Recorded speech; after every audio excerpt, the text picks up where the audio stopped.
इसको सॉल्व करने के लिए पहले मान लेते हैं कि ए एन जो इसका होगा ना nth टर्म मान लेते हैं कि इसका फर्स्ट नेगेटिव टर्म है, तो ए एन लेस देन 0 होना चाहिए, लेकिन ए एन तो फार्मूले से होता है a plus n minus one into d, ये लेस देन 0 होना चाहिए। अब ए की वैल्यू 121 है, एन तो हमें फाइंड ही करना है, और डी की वैल्यू देखो ध्यान से, इसमें second term minus first term क्या हो जाएगा बेटा, -4 लेस देन 0।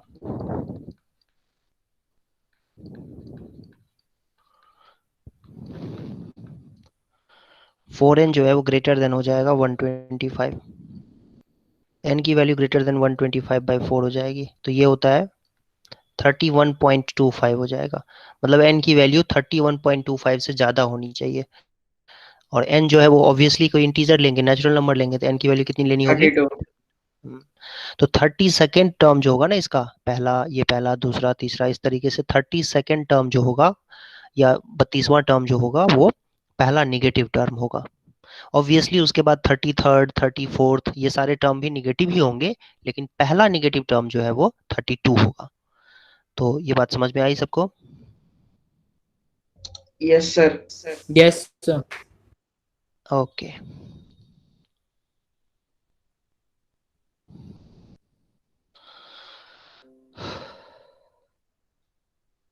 ठीक है, एक और एग्जांपल देख लेते हैं।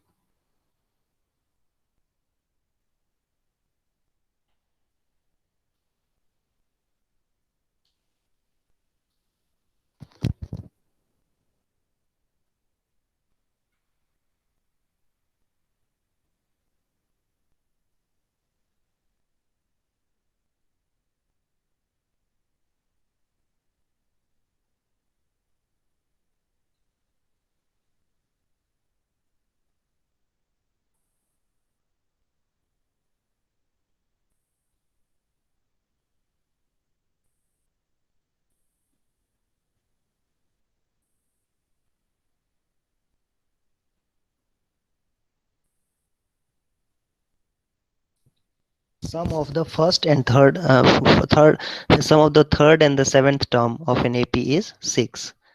Third term and seventh term का सम 6 दिया हुआ है, और प्रोडक्ट जो है वो इन्हीं का, मतलब थर्ड टर्म और सेवेंथ टर्म का प्रोडक्ट 8 है।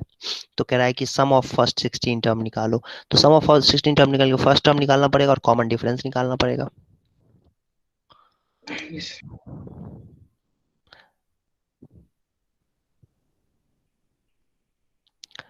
A3 को क्या लिख सकते हैं बच्चों?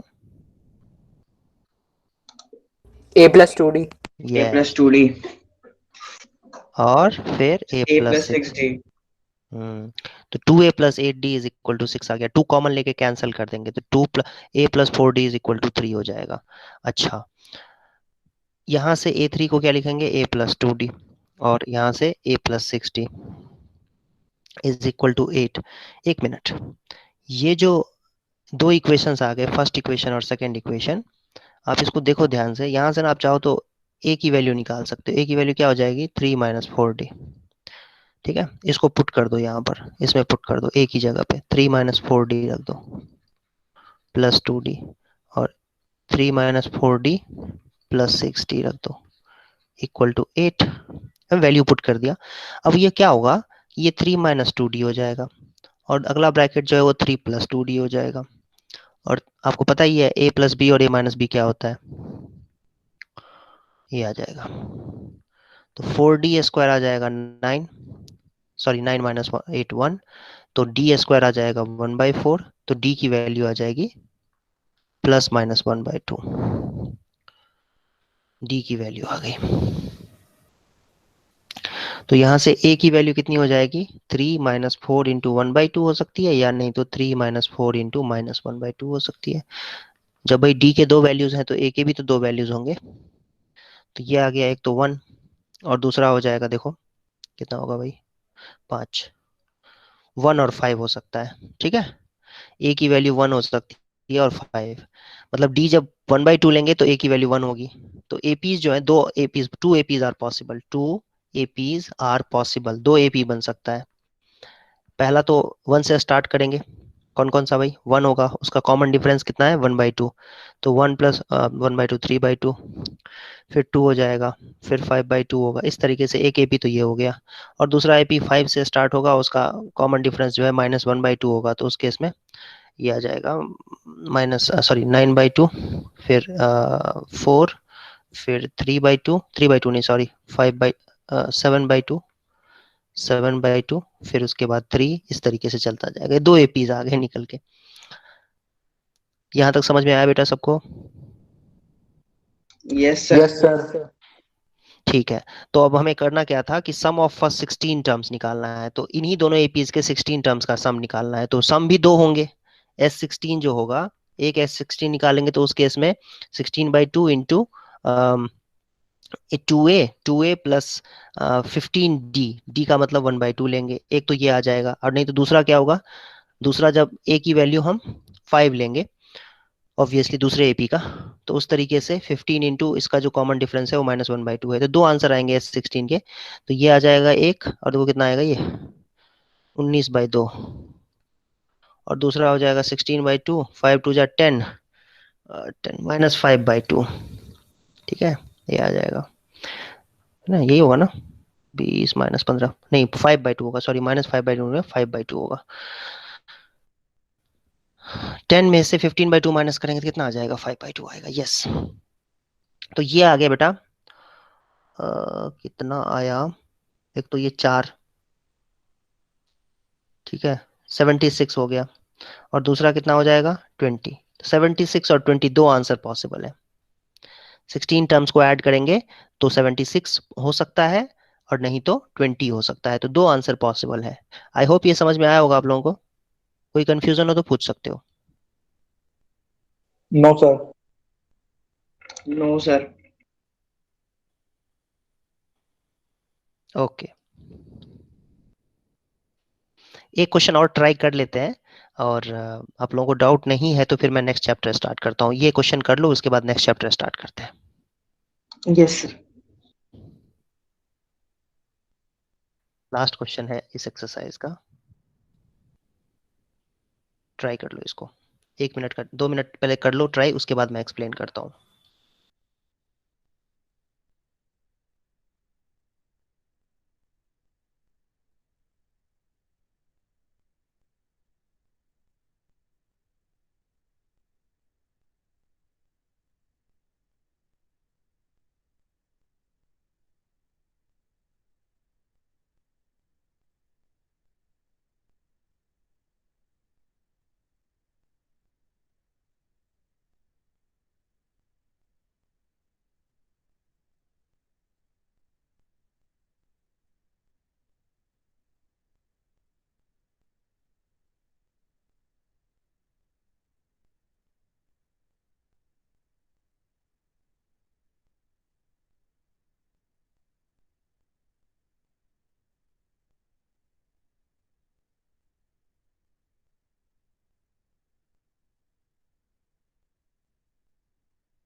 इस क्वेश्चन में आपसे ये कहा जा रहा है कि जैसे मकान नंबर होता है ना, हाउस नंबर 1, हाउस नंबर 2, इस तरीके से ये 1 2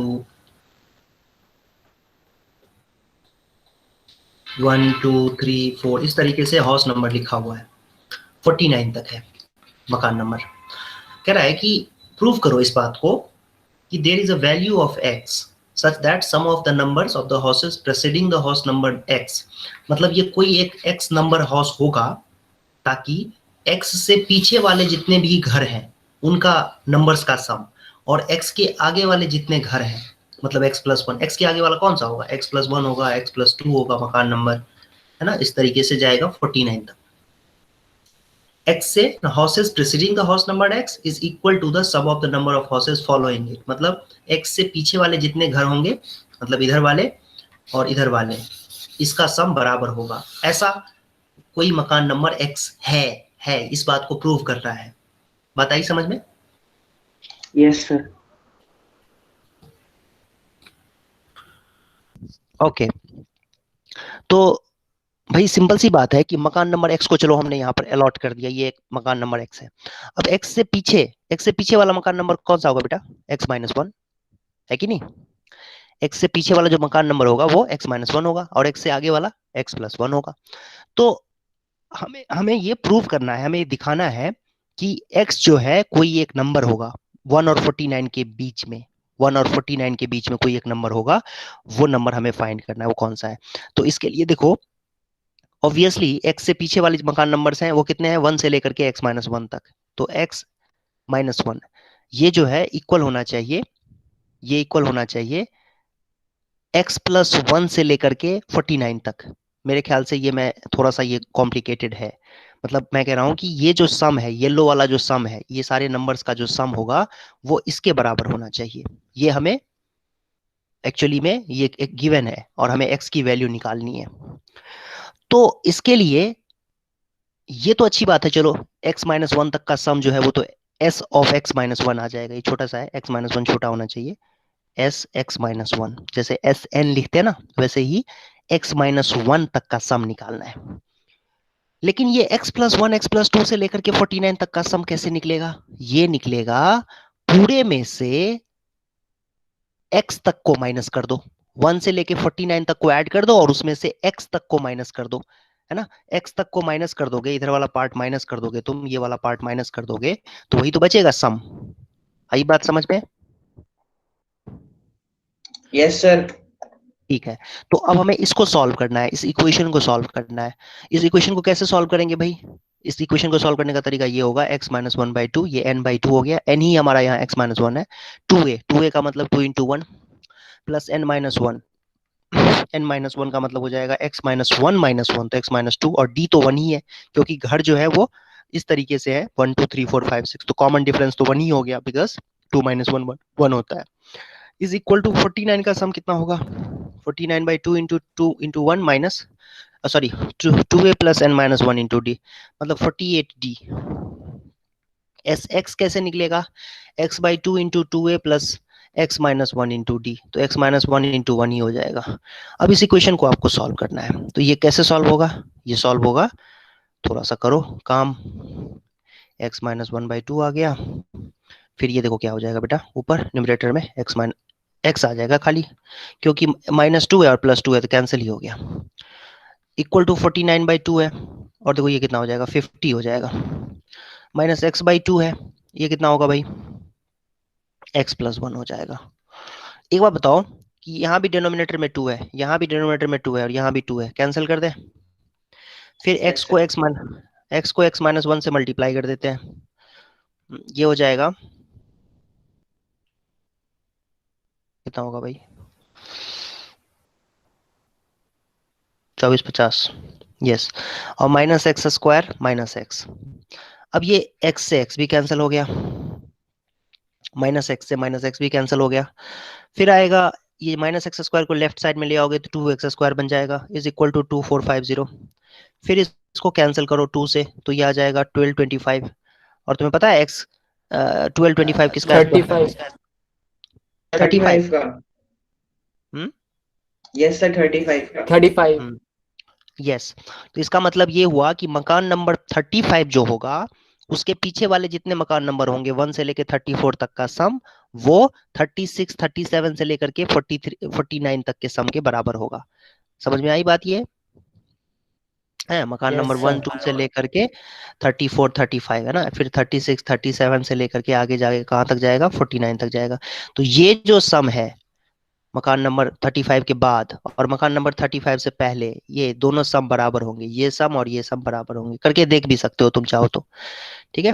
तो यही है, यही क्वेश्चन था, यही यही करना था हमें हमें प्रूव करना था कि प्रूव करो कि कोई मकान नंबर ऐसा है जिसके पीछे वाले मकान नंबर का सम उसके आगे वाले मकान नंबर के सम के बराबर होगा। यस है, बिल्कुल है, 35 नंबर मकान है वो, और उसके पीछे वाले जो मकान नंबर होंगे उनके सम और आगे वाले नंबर्स का सम बराबर होगा।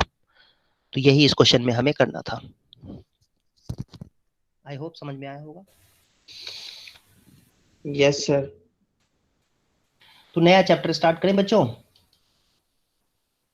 Yes sir. Yes, sir. Yes sir. क्या है नया चैप्टर?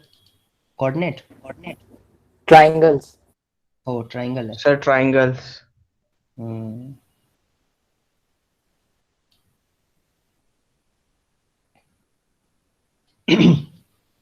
ओके, एक मिनट रुक जाओ।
नया चैप्टर है ट्राइंगल्स।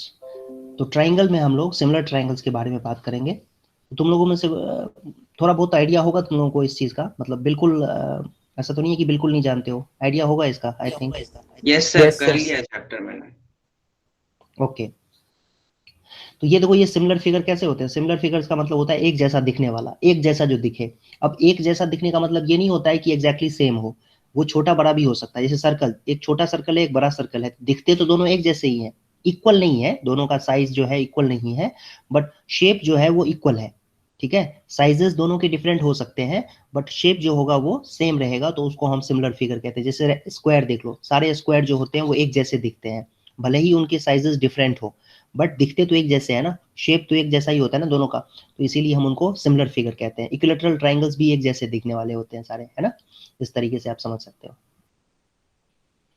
अब कोई बच्चे दिमाग में आएगा कि राइट एंगल ट्रायंगल भी एक जैसे दिखते हैं ना, बिल्कुल नहीं, राइट एंगल ट्रायंगल ये भी है और राइट एंगल ट्रायंगल ये भी है। क्या ये एक जैसे दिख रहे हैं? बिल्कुल नहीं दिख रहे हैं ठीक है। लेकिन इक्विलैटरल ट्रायंगल बनाएंगे तो सारे इक्विलैटरल ट्रायंगल एक जैसे ही दिखते हैं, जैसे देख सकते हो, छोटा हो चाहे बड़ा हो। तो इसी को हाँ, इसको ही सिमिलर फिगर कहा जाता है। Sir, क्योंकि उनके एंगल सेम होते हैं. यस यस, उनके एंगल सेम होते हैं। तो हम लोग इस चैप्टर में उसी के बारे में पढ़ेंगे, लेकिन उससे पहले एक चीज दी हुई है वो समझते हैं कि डेफिनेशन क्या होता है इसका। और डेफिनेशन बहुत इंपॉर्टेंट है, उसको आपको अच्छे तरीके से याद होना चाहिए। देखो ये होता है डेफिनेशन कि दो फिगर्स जो हैं, दो पॉलीगन्स, फिगर के लिए तो समझ में आ गया हमें कौन सा है। पॉलीगन्स की बात करते हैं, कोई भी पॉलीगन हो। पॉलीगन किसको कहते हैं पता है? पॉलीगन कहते हैं ट्राइंगल हो गया, क्वाड्रिलेटरल हो गया, Closed surface. पेंटागन हो गया, इस तरीके से। तो ये सारे पॉलीगन्स कहलाते हैं। सबसे छोटा पॉलीगन ये होता है और सबसे बड़ा पॉलीगन सर्कल होता है, ठीक है। ये क्योंकि सर्कल में वैसे देखा जाए ना तो बहुत सारे साइड्स हो सकते हैं, बहुत सारे साइड। जब 10 साइड का तुम बनाओगे मान लो इस तरीके से, नंबर ऑफ साइड तुम बहुत ज्यादा बड़ा कर दोगे ना इस तरीके से, तो वो सर्कल जैसा ही दिखने लगता है। मतलब ये तो फिर भी देखो कितने बनाए मैंने, 1 2 3 4 5, मतलब 5 7 साइड 10 साइड लिए होंगे मैक्सिमम। लेकिन तुम अगर सोचो कि तुम 1000 साइड का पॉलीगन बनाओगे तो वो सर्कल जैसा ही दिखेगा। तो इसमें कहते हैं नंबर ऑफ साइड्स इनफाइनाइट हो जाते हैं, क्योंकि पॉइंट पॉइंट को साइड ले लेते हैं ना उस तरीके से। तो ये सबसे छोटा पॉलीगन है ट्राइंगल। इसकी बहुत सारी प्रॉपर्टीज होती है, हम इसी के बारे में सीखेंगे समझेंगे। तो पॉलीगन, दो पॉलीगन को सिमिलर कब कहा जाता है, उसका डेफिनेशन ये देखो, बहुत ही सिंपल सा डेफिनेशन है कि दो पॉलीगन जिनके सेम नंबर ऑफ साइड्स हो। ऐसा ऑब्वियसली एक ट्राइंगल कभी भी क्वाड्रिलेटरल के सिमिलर नहीं हो सकता है, तो ये कोई सेंस ही नहीं बनता है। इसके 3 साइड है, इसके 4 साइड है, तो ये कभी आपस में सिमिलर होंगे ही नहीं। तो दो polygon same number of side होने चाहिए उनमें, उनको सिमिलर तब कहा जाता है अगर उनके करस्पॉन्डिंग एंगल्स इक्वल है और उनके करस्पॉन्डिंग साइड्स का जो रेशियो है वो सेम है या प्रोपोर्शन में होने चाहिए वो। मतलब ये कि अगर मान लो आपने एक क्वाड्रिलेटरल ले लिया और ये आपने एक दूसरा क्वाड्रिलेटरल ले लिया, इसका नाम है ABCD और इसका नाम है PQRS। तो आप अगर ABCD को कह रहे हो कि क्वाड्रिलेटरल ABCD सिमिलर है PQRS के, सिमिलर को लिखने का ये सिंबल होता है, जैसे कॉन्ग्रुएंट को लिखने का ये सिंबल होता था ना, वैसे ही सिमिलर के लिखने का ये सिंबल होता है। आई होप समझ में आया होगा। तो तो ये अगर सिमिलर आप कहते हो कि ये सिमिलर है, तो एंगल A हो जाएगा एंगल P के बराबर, एंगल B हो जाएगा एंगल Q के बराबर, एंगल C हो जाएगा R, और एंगल D हो जाएगा एंगल S के बराबर। ठीक है, ये होने चाहिए। और इतना सफिशिएंट नहीं है, सफिशिएंट नहीं है, हमें ये भी दिखाना पड़ेगा कि AB by PQ equal to BC by QR is equal to CD by SR is equal to DA by SP, ये भी दिखाना पड़ेगा हमें। ये डेफिनेशन यही कहता है कि इसके सारे एंगल्स बराबर होने चाहिए एंड साइड्स जो है वो सेम प्रोपोर्शन में होनी चाहिए। तो ये डेफिनेशन होता है इसका। अब कुछ बच्चों के दिमाग में आएगा कि नहीं हम तो खाली एंगल से ही कर देते हैं, तो वो क्राइटेरिया होता है, वो शॉर्टकट्स होते हैं। वो खाली ट्राइंगल में ऐसी बात वैलिड है, वो क्वाड्रिलेटरल में वैलिड नहीं है। ठीक है, तो क्वाड्रिलेटरल में वो बात वैलिड नहीं होती है। अब बहुत ही सिंपल सा एक एग्जांपल मैं आपको दिखा सकता हूँ कि जैसे स्क्वायर देखो, स्क्वायर देख लो और रेक्टेंगल देख लो, क्या ये सिमिलर है? बिल्कुल नहीं है सिमिलर, लेकिन सारे एंगल तो 90 ही हैं सबके, एंगल तो सब 90 ही है, सिमिलर नहीं है। बट क्यों नहीं है? बिकॉज उनके साइड सेम प्रोपोर्शन में नहीं है, इसलिए नहीं है दोनों सिमिलर, ये दोनों फिगर सिमिलर नहीं है। ठीक है, बट एंगल तो सब दो इसके भी चारों एंगल्स 90 हैं, इसके भी चारों एंगल्स 90 हैं। तो क्या हम उस बेसिस पे कह सकते हैं? बिल्कुल नहीं कह सकते हैं। और सही बात यही बात हम साइड पे भी लगा सकते हैं। साइड का मतलब ये हुआ बेटा कि मान लो कि आपको जैसे एक रोम्बस दे दिया मैंने, ये रोम्बस दे दिया, और मान लो ये स्क्वायर दे दिया मैंने। ठीक है, अब ये कहीं से देखने से सिमिलर लग रहा है, एक जैसा लग रहा है? बिल्कुल नहीं लग रहा है एक जैसा। ठीक है, लेकिन इसके साइड को मैं 4 कह दूं, इसके भी 4 कह दूं, इसके भी 4, इसके भी 4, ये भी 4, ये भी 4, ये भी 4, तो साइड तो सेम प्रोपोर्शन में ही है। तो साइड तो सेम प्रोपोर्शन में होंगे। 4/4 इज इक्वल टू ये 4/4 इज इक्वल टू ये 4/4 इक्वल टू ये 4/4, तो रेशियो तो सेम ही आएगा, बट ये सिमिलर बिल्कुल नहीं है। ठीक है, तो ये दोनों कंडीशन होनी चाहिए, एक तो एंगल्स भी बराबर होने चाहिए और साइड भी सेम प्रोपोर्शन में होनी चाहिए। क्योंकि यहाँ पर क्यों नहीं है सिमिलर? बिकॉज एंगल्स इक्वल नहीं है, इसका एंगल कुछ और है, इसका एंगल 90 है। देख पा रहे हो बेटा? समझ में आई बात ये? Yes sir. Very good. तो इस तरीके से हमने क्या सीखा कि दो पॉलीगन्स को हम सिमिलर तब कहते हैं जब उनके साइड सेम प्रोपोर्शन में हो और एंगल्स इक्वल हो। एंगल्स इक्वल होने चाहिए और साइड सेम प्रोपोर्शन में होनी चाहिए, तभी कहेंगे। हाँ, ट्राइंगल में कुछ खास बातें होती हैं। ट्राइंगल में ऐसा होता है कि एंगल्स इक्वल हो जाते हैं तो साइड अपने आप प्रोपोर्शन में आ जाते हैं, या साइड प्रोपोर्शन में है तो एंगल्स अपने आप इक्वल हो जाते हैं। उस बात को हम प्रूव करेंगे, उस चीज को हम समझेंगे। ठीक है, लेकिन ये बात यहाँ पर समझनी जरूरी है कि डेफिनेशन ये कहता है कि दो पॉलीगन सिमिलर तब होंगे जब उनके एंगल्स इक्वल होंगे करस्पॉन्डिंग, और करस्पॉन्डिंग साइड जो है वो सेम प्रोपोर्शन में होंगे।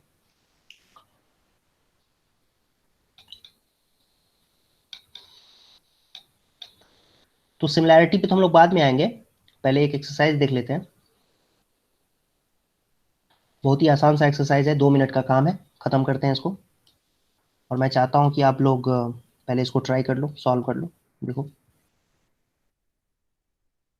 हम्म, हम्म, बताओ पहला क्वेश्चन का आंसर क्या आएगा? Similar. Yes.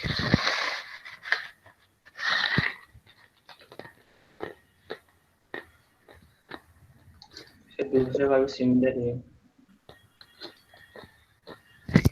Okay okay. Third is equilateral. Equilateral sir. Very good. Sir, fourth में first is equal and second is proportional. Very good, very good. Similar figure के कह रहा है, 2 एग्जांपल दो, pair of. Circles and squares. Yes, circle and square होगा। Non similar figure के square and rhombus. Isosceles very good. Triangle. एक square ले सकते हैं और एक रोम्बस ले सकते हैं इस तरीके से, या दो, एक इक्विलेटरल ट्रायंगल ले लिया, एक नॉन राइट एंगल ट्रायंगल ले लिया, इस तरीके से बहुत सारे एग्जांपल दिए जा सकते हैं। अब कह रहा है थर्ड पार्ट में देखो सिमिलर है कि नहीं है, चेक करो। No sir. No, very good, because साफ साफ दिख रहा है यहाँ पे एंगल 90 डिग्री है, इसमें एंगल 90 डिग्री नहीं है, ठीक है, तो नहीं होंगे, सिमिलर नहीं होंगे, आंसर इसका आएगा नो।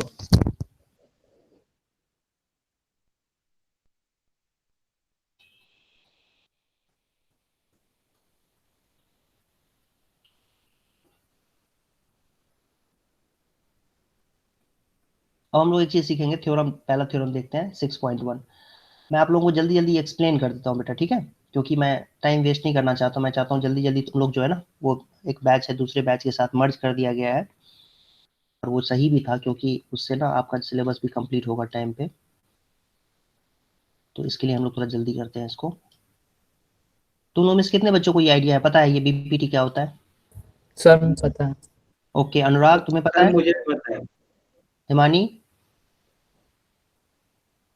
हिमांशु,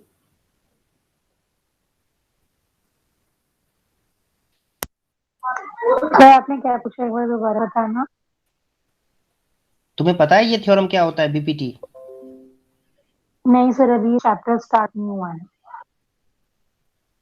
ओके, देखो, ये थ्योरम ये कहता है कि if a line is drawn parallel to one side of a triangle intersect the two sides in distinct point then the other two sides are divided in the same ratio. इसको, ये इतना लंबा चौड़ा भाषण को छोड़ो, इस तरीके से समझो। एक ट्रायंगल, कोई भी ट्रायंगल है, एक पॉइंट ले लो और पैरेलल लाइन ड्रॉ कर दो इसके, इस तरीके से एबीसी ट्रायंगल में यहाँ पर क्या किया, साइड ए बी के ऊपर पी पॉइंट लिया और पी क्यू पैरेलल ड्रॉ कर दिया बीसी के, तो ये रेशियो होगा AP by PB.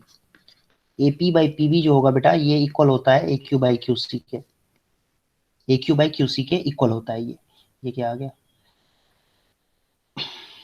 A Q by Q C के इक्वल होता है, AP by PB is equal to A Q by Q C होता है। तो आप देख सकते हो इस तरीके से ये रिजल्ट आता है बीपीटी। अब ये आता कैसे है, इस चीज को हम समझते हैं कैसे आता है।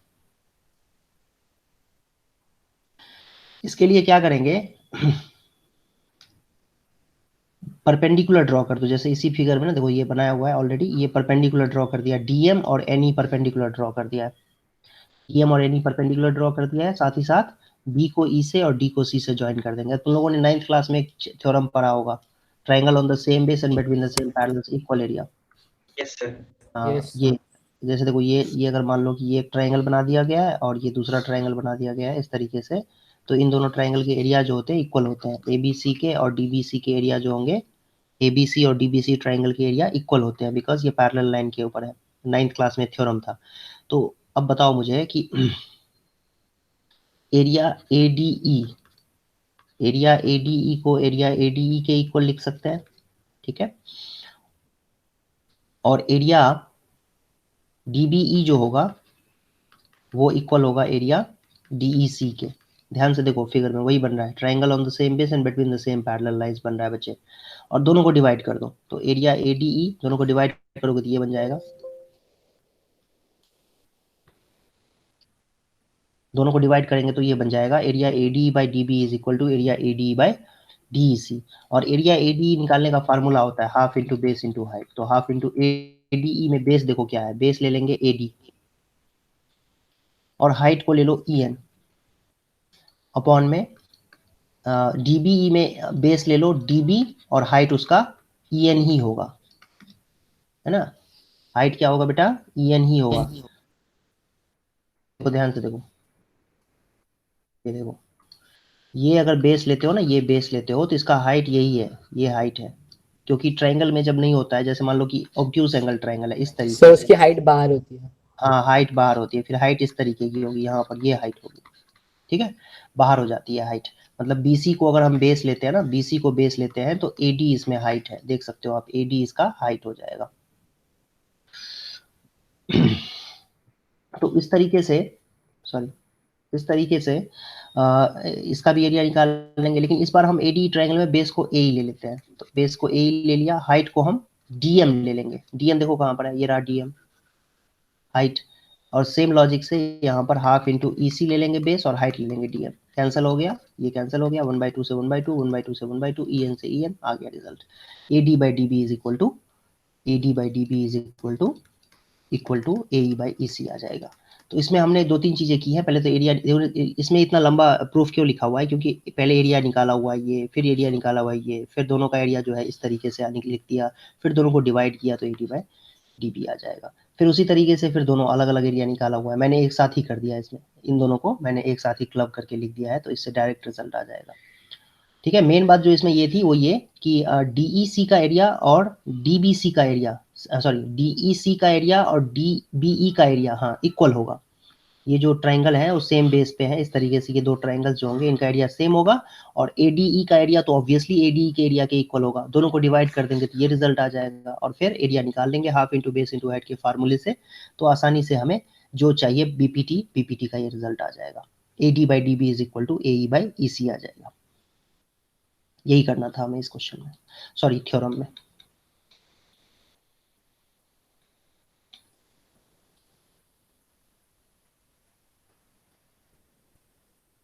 इसका कन्वर्स भी ट्रू है, कन्वर्स भी ट्रू है इसका। कन्वर्स इसका ये कहता है, ध्यान से देखना कन्वर्स क्या कहता है, कि अगर कोई एक लाइन है सेम रेशियो में डिवाइड कर, इस तरीके से एक ट्रायंगल है, इसमें कोई एक लाइन है जो कि दो साइड को इंटरसेक्ट कर रहा है, मतलब ये कि D और E पॉइंट जो है वो AB और AC को इंटरसेक्ट कर रहा है, और वो इस तरीके से इंटरसेक्ट कर रहा है कि AD by DB is equal to AE by EC है। ठीक है, मतलब रेशियो इक्वल दिया हुआ है, देन DE पैरेलल हो जाएगा BC के। ठीक है, मेन जो BPT था उसमें DE पैरेलल दिया हुआ था, तो हम ये कह रहे थे AD by DB is equal to AE by EC होगा, लेकिन यहाँ पर AD by DB AE by EC के इक्वल दिया हुआ है, तो हम कहेंगे कि DE पैरेलल है BC के। ठीक है, इसको प्रूव करने का तरीका ये होगा कि तुम कहीं पर ये पॉइंट ले लो, ठीक है, कहीं पर ये पॉइंट E डैश ले लो एक, और वो कहो कि तुम वो पॉइंट जो है मतलब DE अब पैरेलल है, DE डैश पैरेलल है BC के, तो DE डैश पैरेलल होगा BC के, तो BPT से तो AD by DB इक्वल हो जाना चाहिए फिर AE dash by EC E dash C के। BPT से जो ऊपर अभी रिजल्ट प्रूव किया था, पहला थ्योरम किया था, उसके हेल्प से हमने क्या एज्यूम कर लिया बेटा, DE डैश को पैरेलल मान लिया है। लेकिन इसमें तो हमें AD by DB इक्वल दिया हुआ है किसके, AE by EC के इक्वल दिया हुआ है, तो AD by DB ये तो हमें क्वेश्चन में दिया हुआ है, इस थ्योरम में, सेकेंड थ्योरम में ये गिवन है, तो उस वजह से तो ये और ये बराबर हो जाने चाहिए। और ये कब बराबर होंगे, जब E डैश और E आपस में मिल जाएंगे, तभी तो पॉसिबल है। AE dash by E dash C जो है ये इक्वल हो जाएगा AE बाई EC के। ये कैसे पॉसिबल है, ये तभी पॉसिबल है जब E डैश E के साथ कोइंसाइड कर जाएगा, और जब E डैश E के साथ कोइंसाइड कर जाएगा तो हम ये कह सकते हैं कि DE पैरेलल हो गया फिर BC के।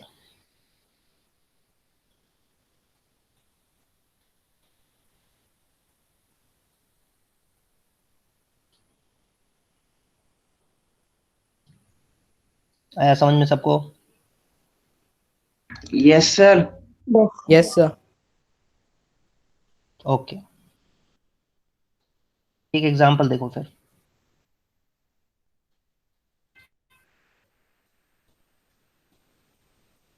इसका फिगर भी बना देता हूं।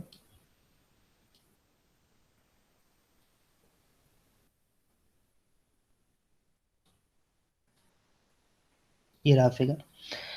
इसमें कह रहा है कि लाइन इंटरसेक्ट कर रहा है AB और AC को इस तरीके से कि DE पैरेलल है BC के, तो DE जैसे ही पैरेलल है BC के बेटा, तो AD by DB क्या हो जाएगा, इक्वल AE by EC के इक्वल हो जाएगा, बिकॉज इसमें DE पैरेलल दे रखा है BC के। क्यों भाई, रीजन क्या लिखेंगे, BPT, बेसिक प्रोपोर्शनैलिटी थ्योरम बोलते हैं इसको, BPT। जो हमने पहला थ्योरम किया था उसका क्या नाम था, बेसिक प्रोपोर्शनैलिटी थ्योरम, या उसका एक और नाम है Thales theorem. Yes, sir. Yes, Thales theorem भी कहते हैं और बीपीटी भी कहते हैं, बेसिक प्रोपोर्शनैलिटी थ्योरम। शॉर्टकट में लिखते क्या है, बीपीटी। दोनों साइड में 1 ऐड कर दो। दोनों साइड में, सॉरी, इसको उल्टा करके लिख दो पहले। हाँ सर। इसको उल्टा करके लिख दो। उल्टा करने का मतलब रेसिप्रोकल कर देंगे, कर सकते हैं ऐसा, ठीक है। फिर इसके बाद दोनों साइड में 1 ऐड कर दो, तो क्या हो जाएगा, देखो ध्यान से। दोनों साइड में जब तुम 1 ऐड करोगे ना, तो क्या होगा, एलसीएम तो इधर लेफ्ट साइड में एडी आ जाएगा, ऊपर क्या होगा न्यूमरेटर में, डीबी प्लस एडी, और राइट हैंड साइड में एलसीएम आएगा एई, और ऊपर क्या होगा, ईसी प्लस एई। डीबी प्लस एडी को ध्यान से देखो क्या है, डीबी और एडी क्या है, मिलके क्या हो जाएगा, डीबी और एडी को AB जोड़। Very good. और राइट हैंड साइड में क्या आएगा बेटा, AC एसी। Upon AE। और इसका रेसिप्रोकल कर दो, इसका फिर से रेसिप्रोकल कर दो, रेसिप्रोकल तो कर ही सकते हैं, तो ये आ जाएगा A by A C, hence proved.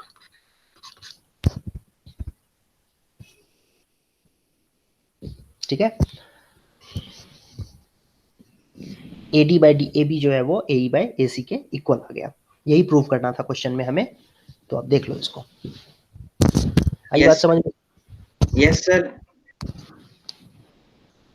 Okay, इसको हम कहते हैं कि special result from BPT. BPT से ये रिजल्ट आया हुआ है, 1 ऐड करके आया हुआ है ये रिजल्ट, ठीक है। 1 ऐड कर देंगे बीपीटी में ही, ये जो बीपीटी का रिजल्ट होता है उसी में 1 ऐड कर देने से ये नया रिजल्ट निकल के आ गया है। तो एक बात समझ लो बच्चों अच्छे तरीके से, ये ऑब्जेक्टिव क्वेश्चन करने में या मल्टीपल चॉइस क्वेश्चन करने में आपको काम आएगा, कि ये जो लिखा हुआ है, मान लो कि ये दिया हुआ है आपको कि ये पैरेलल है, डी पैरेलल दिया हुआ है इसके बीसी के, तो बीपीटी तो ये होता है, मेन रिजल्ट तो ये होता है, AD by DB is equal to AE by EC, ठीक है। लेकिन आप इसमें ऐसे भी लिख सकते हो, AD by A B is equal to AE by AC भी लिख सकते हो, ठीक है। इसको बोलते हैं कोरोलरी ऑफ बीपीटी। क्या बोलते हैं इसको, कोरोलरी ऑफ बीपीटी, मतलब बीपीटी से ही ये रिजल्ट निकल के आया है। समझ में आई बात? Yes, sir. Yes sir। और भी लिख सकते हो एक तरीके से, डीबी बाई ए बी भी लिख सकते हो आप। डीबी बाई ए बी को किसके इक्वल लिखोगे, गेस करो क्या होगा, डीबी बाई ए बी को किसके इक्वल लिखोगे, बोलो, डीबी बाई ए बी को, EC by AC। फिर से बोलो, सोच के बोलो, डीबी बाई ए बी को किसके इक्वल लिखेंगे,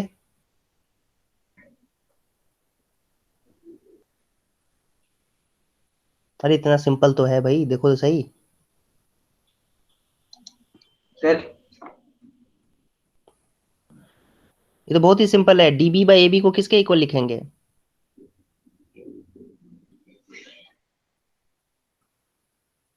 तुम लोग सुन रहे हैं, इसका मतलब अभी तक तुम लोग ध्यान से सुन नहीं रहे थे, नहीं तो आंसर अब तक आ जाना चाहिए था।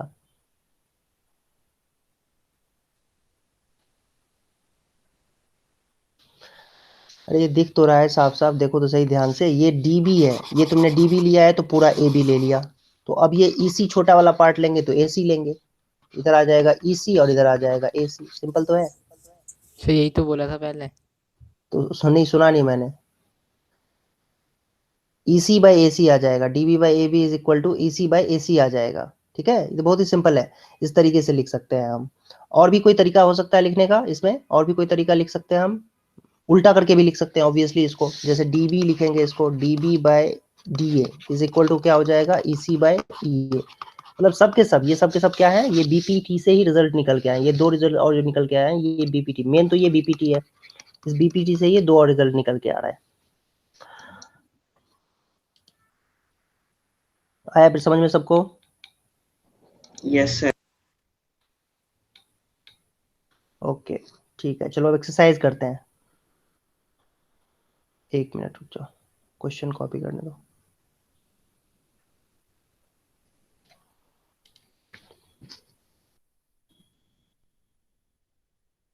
ये क्वेश्चन करो।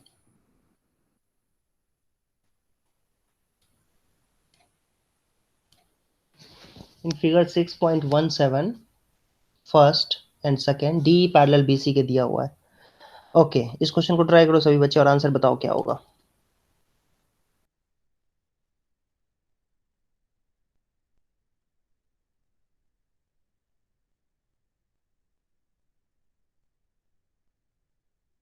सर EC 2 है और AD 2.4।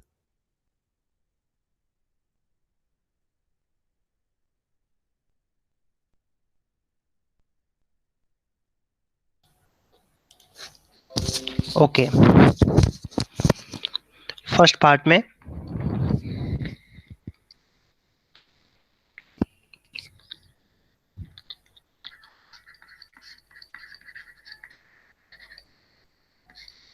बीपीटी से ये रिजल्ट आ जाएगा Yes. और हाँ वैल्यू पुट कर दो। वैल्यू पुट करने का मतलब एडी दिया हुआ है 1.5 और डीबी दिया हुआ है 3 इक्वल टू ए दिया हुआ है 1 और अपॉन में ईसी दिया हुआ है पता नहीं क्या है, ईसी ईसी होगा तो ये कैंसिल हो गया 2, तो क्रॉस मल्टीप्लिकेशन करेंगे बेटा तो ईसी की वैल्यू कितनी आ जाएगी 2, 2 इंटू 1 2।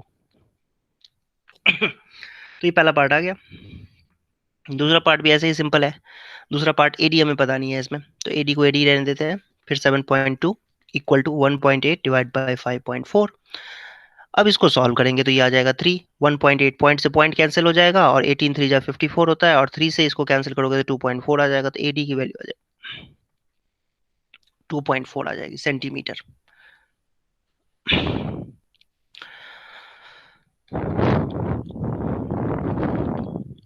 आई होप समझ में आया होगा सबको।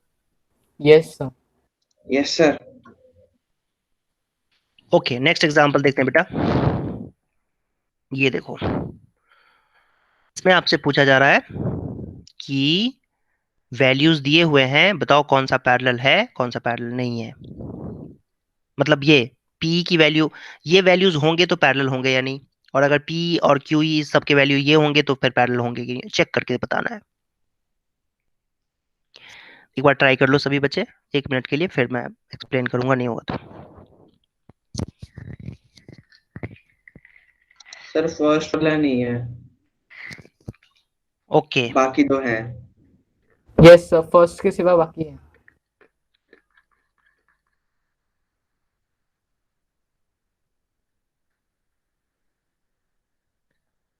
पी है कहाँ?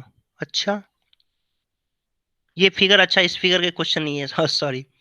सर कुछ तो होना पड़ा है, दूसरे हाँ थ्री ये का किसी, है सर ये। हाँ ये इसका फिगर नहीं है। ठीक है तो हमें ये देखना पड़ेगा कि भाई एक ट्रायंगल है, एक ट्रायंगल है जिसका नाम है पी क्यू आर और E F parallel, E F दिया हुआ है, ई एफ है, पी क्यू और पी आर के ऊपर पॉइंट है, ई एफ पैरेलल है या नहीं है वो चेक करना है। तो ठीक है चलो जी, तो पी बाई ई क्यू निकालेंगे पहले। पी बाई ई क्यू कितना आएगा? पी बाई ई क्यू आ जाएगा 3.9/3, जो कि आ जाएगा डेसिमल हट जाएगा, यहाँ पर 0 आ जाएगा, तो ये आ जाएगा 13/10। 13/10 आ जाएगा। और उसके बाद हम P F by F R निकालेंगे।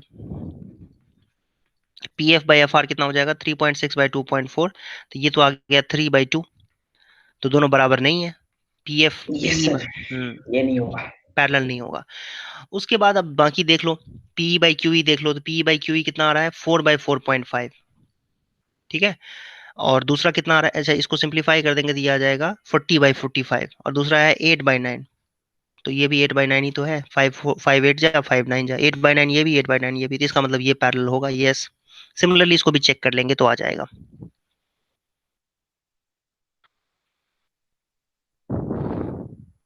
ओके दूसरा क्वेश्चन देख लेते हैं एक।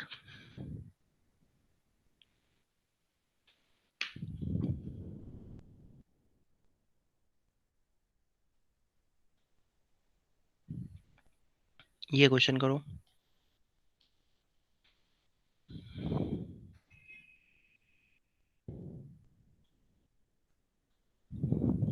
ये क्वेश्चन है, इसका फिगर दिया हुआ है। इस क्वेश्चन को सभी बच्चे ट्राई करो।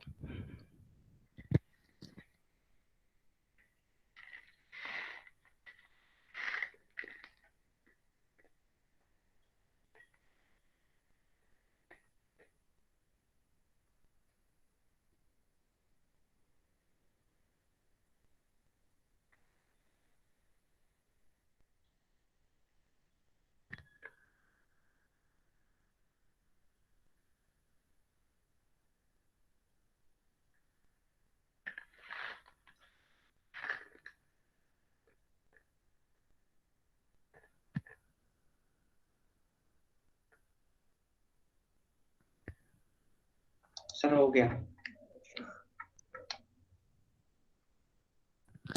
Okay, very good.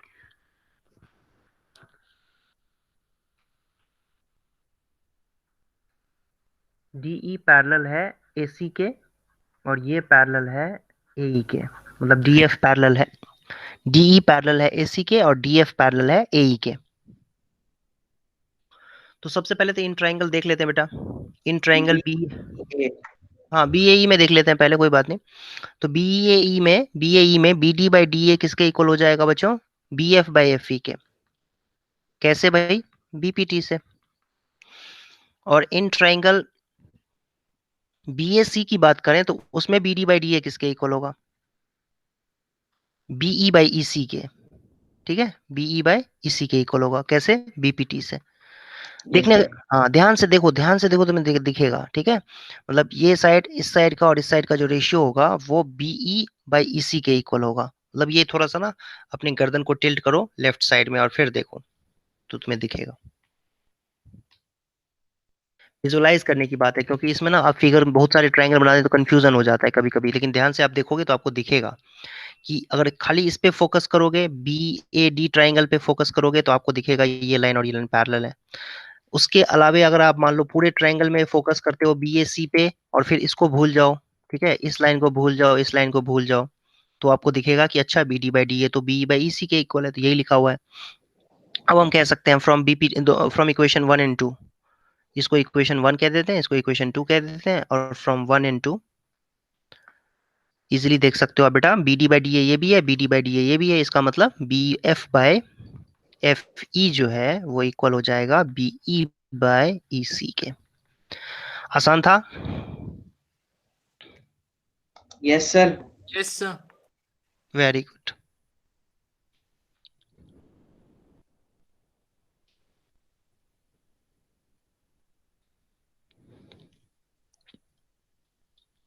ऐसा ही एक और क्वेश्चन देख लेते हैं।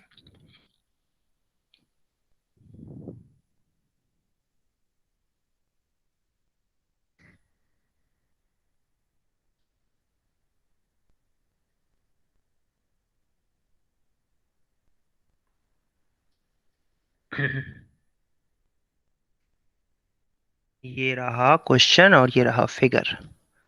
सेम क्वेश्चन है, इसमें थोड़ा सा और कॉम्प्लिकेट कर दिया है हालांकि, तो ध्यान से देखो आप लोग और क्वेश्चन ट्राई करो।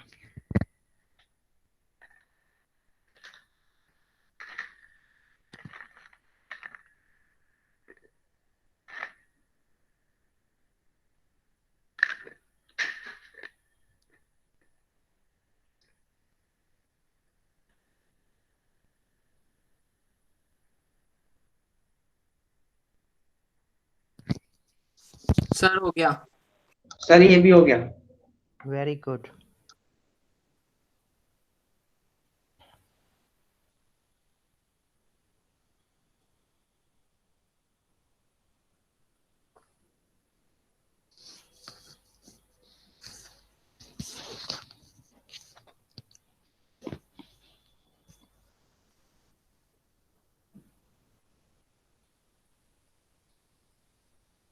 ए बी पैरेलल दिया हुआ है, देख लो, मेरे ख्याल सबका आ चुका है लेकिन फिर भी देख लो। चलो ये पैरेलल दिया हुआ है, ए बी पैरेलल दिया हुआ है, तो खाली पीओ क्यू पे फोकस करो, in triangle PO Q triangle पे फोकस करो बेटा, बाकी सबको भूल जाओ। तो उससे आपके पास ना ओ ए बाई ए पी आ जाएगा equal to O B by B Q के। ठीक, ए बी पैरेलल दिया हुआ है, फिर इसके साथ साथ ए सी भी पैरेलल दिया हुआ है। किसके? ए सी पैरेलल दिया हुआ है पी आर के, तो हम ये भी कह सकते हैं बीपीटी से होगा। ये कैसे हुआ? बीपीटी से हुआ, इक्वेशन 1 नाम दे देते हैं इसका। फिर अब भूल जाओ, अब लिखो ओपीआर ट्रायंगल में, ओपीआर ट्रायंगल पे फोकस करो, ओपीआर ट्रायंगल पे। तो यहां से भी ओ ए बाई ओपी एपी जो होगा वो इक्वल आ जाएगा O C by C R के। इसका भी रीजन क्या लिखेंगे? बीपीटी। इसको इक्वेशन 2 नाम दे देते हैं। अब इक्वेशन 1 और 2 के हेल्प से अगर आप देखो तो यहाँ पर भी ओ ए बाई एपी है, दूसरे में भी ओ ए बाई एपी है, इसका मतलब O B by B Q equal हो जाएगा O C by C R के, इक्वेशन 1 एंड 2 से। अब ये जब इक्वल आ ही गया है, ओ बी बाई, देख सकते हो इस तरीके से, देखो ये O B by B Q अगर O C by C R के इक्वल आ ही गया है तो क्लियरली ये लाइन पैरेलल हो जाएगा। यहां से हम ये कह सकते हैं B C is parallel to Q R, इसका रीजन क्या लिखेंगे, converse of Converse of BPT, converse of BPT. Yes converse of BPT, इसका आंसर ये होगा, converse of BPT. I hope समझ पाए होगे सभी बच्चे। Yes sir. Yes sir. Very good. चलो अब नेक्स्ट एग्जांपल देखते हैं।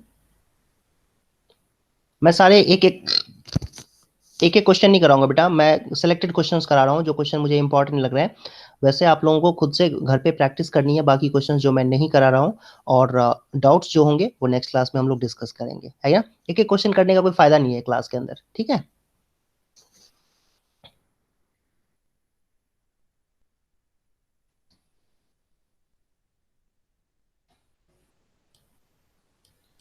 ये क्वेश्चन करो तो,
आया आंसर।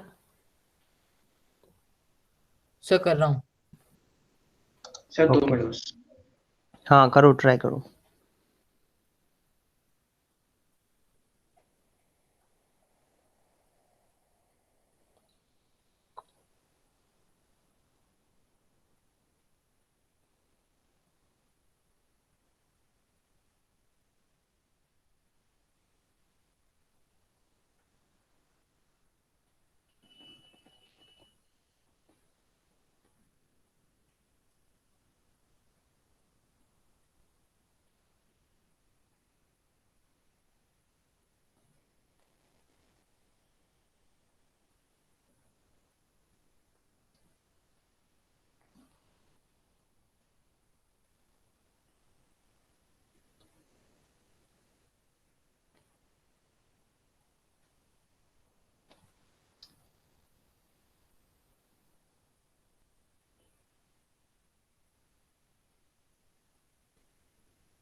सर हो गया। Okay very good. Yes sir, मेरा भी हो गया।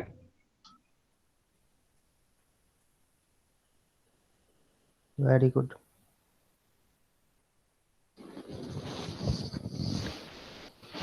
पहले तो फिगर बना लेते हैं इसका जल्दी जल्दी। Diagonals of quadrilateral ABCD intersect at point O. चलो ठीक है जी। क्वाड्रिलेटरल को हमें ट्रेपीजियम प्रूव करना है, तो ट्रेपीजियम जैसा ही फिगर बना लेते हैं। इसमें हमसे ये कहा जा रहा है कि ये A B C D quadrilateral है, और इसके डायगोनल्स जो है वो ओ पॉइंट पे मिल रहे हैं, मतलब ये ओ पॉइंट है। इसमें ये भी कहा गया है कि A O by B O is equal to C O by D O है। A O by B O equal है C O by D O के। अच्छा, A O by B O is equal to C O by D O है, तो हमें prove करना है कि ये ट्रेपीजियम है। तो ट्रेपीजियम प्रूव करने के लिए क्या करना पड़ेगा, सर पैरेलल, तो पैरेलल दिखाना पड़ेगा सर। हाँ पैरेलल दिखाना पड़ेगा। यस, तो हमें क्या करना चाहिए, इसके लिए हमें क्या करना चाहिए कि हमें ए बी के पैरेलल एक लाइन ड्रॉ कर देते हैं यहाँ से, पी क्यू। पी क्यू क्या करेंगे, ए बी के पैरेलल ड्रॉ कर देते हैं,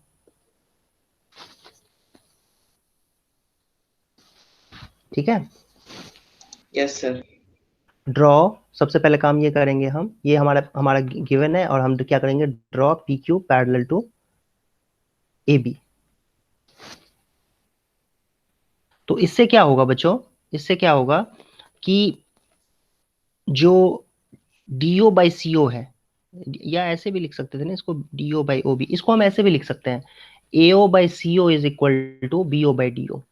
क्रॉस मल्टीप्लीकेशन से ये सीओ को यहाँ रख देंगे, सीओ को यहाँ, और बीओ को शिफ्ट कर देंगे सीओ की जगह पे, ऐसा कर सकते हैं ना। तो सीओ, एओ बाई सीओ जो है इसके इक्वल आ जाएगा। अब देखो ध्यान से, हमने पीक्यू को पैरेलल ड्रॉ कर दिया है ए बी के पैरेलल ड्रॉ कर दिया है पीक्यू को। तो अब देखो in triangle C A B में देखें, सी ए बी में अगर हम देखेंगे बेटा, तो क्या रिजल्ट आएगा, सीओ बाय एओ, या AO by CO, sorry, AO by CO, ये किसके इक्वल हो जाएगा, C Q by Q B के। समझ में आया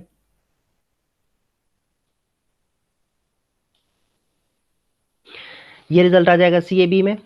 और इन ट्राइंगल डीसीबी में देखें, अगर हम डीसीबी में देखें, डीसीबी में नहीं, आई एम सॉरी, डीसीबी में नहीं, आई एम सॉरी, ये किस में देखना पड़ेगा, डीएबी में, डीएबी में देखना पड़ेगा, डीएबी में। तो डीएबी ट्राइंगल में अगर बात करें बच्चों, तो डीएबी ट्राइंगल में क्या होगा, देखो तो BO by DO is equal to, BO by DO is equal to क्या हो जाएगा, AP by PD, AP by PD हो जाएगा, है कि नहीं। ये हमारे पास सेकेंड रिलेशन आ गया, और ये फर्स्ट रिलेशन है। अच्छा, अब क्वेश्चन के अकॉर्डिंग तो ये दिया हुआ है कि एओ बाई सीओ जो है वो पीओ बाई डीओ के इक्वल है, इसका मतलब C Q by Q B जो होगा, C Q by Q B किसके इक्वल हो जाएगा, C Q by Q B किसके इक्वल हो जाएगा बेटा, बीओ बाई डीओ के इक्वल हो जाएगा, यस सर। है कि नहीं। इसको एक काम करते हैं ना, इसको रख देते हैं इक्वेशन फर्स्ट, इसको रख देते हैं इक्वेशन टू, और इसको रख देते हैं इक्वेशन थ्री। तो ध्यान से देखना जरा, from equation one and two, equation one और टू के हेल्प से हम क्या ये कह सकते हैं कि बी क्यू, बी क्यू क्यों लिख रहा हूं मैं, सर सी क्यू। बी, हाँ, BO by DO is equal to C Q by Q B, equation one और टू से, क्योंकि दोनों साइड में एओ बाई सीओ है, यहाँ भी एओ बाई सीओ, यस यहाँ सर। भी एओ, तो बीओ बाई डीओ इक्वल हो जाएगा C Q by Q B के। और जब BO by DO, BO by DO B Q by C Q by, ये क्या लिख दिया, ये क्या कैसे आ गया भाई, कुछ तो गड़बड़ है, कुछ तो गड़बड़ है भाई, कुछ गड़बड़ी हो गई है, बीओ बाई डीओ जो है ना। सर हम्म, सर जैसे हमने फर्स्ट इक्वेशन में देखा कि AO by CO B upon AO upon CO equals to B upon DO है, तो इसका मतलब triangle AO B is similar triangle DO C. नहीं, सिमिलर ट्रायंगल अभी नहीं लगाना चाहिए, क्योंकि मैं बीपीटी से करूंगा ना इसको, सिमिलर ट्रायंगल तो अभी किया ही नहीं है, तो सिमिलर ट्रायंगल कैसे लगा दूं। Okay sir. हाँ, तो इसलिए सिमिलर ट्रायंगल नहीं, बीपीटी से करना है इस क्वेश्चन को। तो AO by CO BO by DO के इक्वल है, पैरेलल लाइन ड्रॉ किया हमने, तो इससे क्या आ जाएगा, AO by CO is equal to, ये उल्टा हुआ ना, यहाँ गलती हो गई है, ये देखो सेकंड इक्वेशन में ना, ये लिखने में मैंने उल्टा लिख दिया है इसको, देखो तो जब ये एओ लेंगे, ये एओ लेंगे और सीओ लेंगे, तो एओ सीओ लेंगे तो बी क्यू क्यू सी लेना पड़ेगा, B Q by Q C लेना पड़ेगा इसको, ठीक है। तो ये गलती हो गई थी। तो बीओ बाई डी, हाँ, बीओ बाई डीओ किसके इक्वल हो जाएगा बेटा, B Q by Q C के इक्वल हो जाएगा, ये उल्टा लिख दिया मैंने, ये हो जाएगा B Q by Q C के इक्वल हो जाएगा। अब तुम देखो ध्यान से, अब तुम देखो ध्यान से कि इसमें ना हमने ये रिजल्ट तो निकाल दिया बीओ बाई डीओ, तो भाई जब बीओ बाय, ये बीओ बाई डीओ जब B Q by Q C के इक्वल होगा, तो ये लाइन तो इसके भी पैरेलल हो जाएगा, डीसी के भी पैरेलल हो जाएगा, फिर कन्वर्स ऑफ बीपीटी से। Yes sir. हाँ, तो अब ये लिख सकते हैं ओ क्यू जो है वो पैरेलल हो गया डीसी के, और इसका रीजन क्या होगा, converse of BPT, converse of BPT, converse of BPT. तो ओ क्यू जो है वो पैरेलल हो जाएगा डीसी के, तो ओ क्यू पैरेलल हो गया डीसी के, तो यहीं पर बात खत्म हो गई फिर, क्योंकि ओ क्यू तो पहले से ही ए बी के पैरेलल है, बट ओ क्यू तो पहले से ही ए बी के पैरेलल है। तो जब भाई ओ क्यू डी सी के भी पैरेलल है और ए बी के भी पैरेलल है, इसका मतलब ये हुआ कि A B parallel to D C, ठीक है, और A B C D is a trapezium. कोई कंफ्यूजन हो तो पूछ सकते हो। No sir. No, sir. Okay,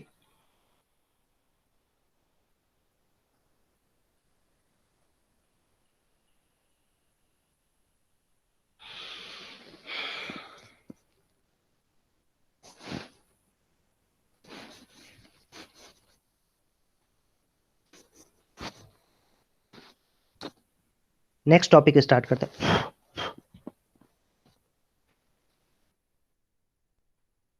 अब आते हैं हम लोग सिमिलैरिटी पे, क्राइटेरिया फॉर सिमिलैरिटी।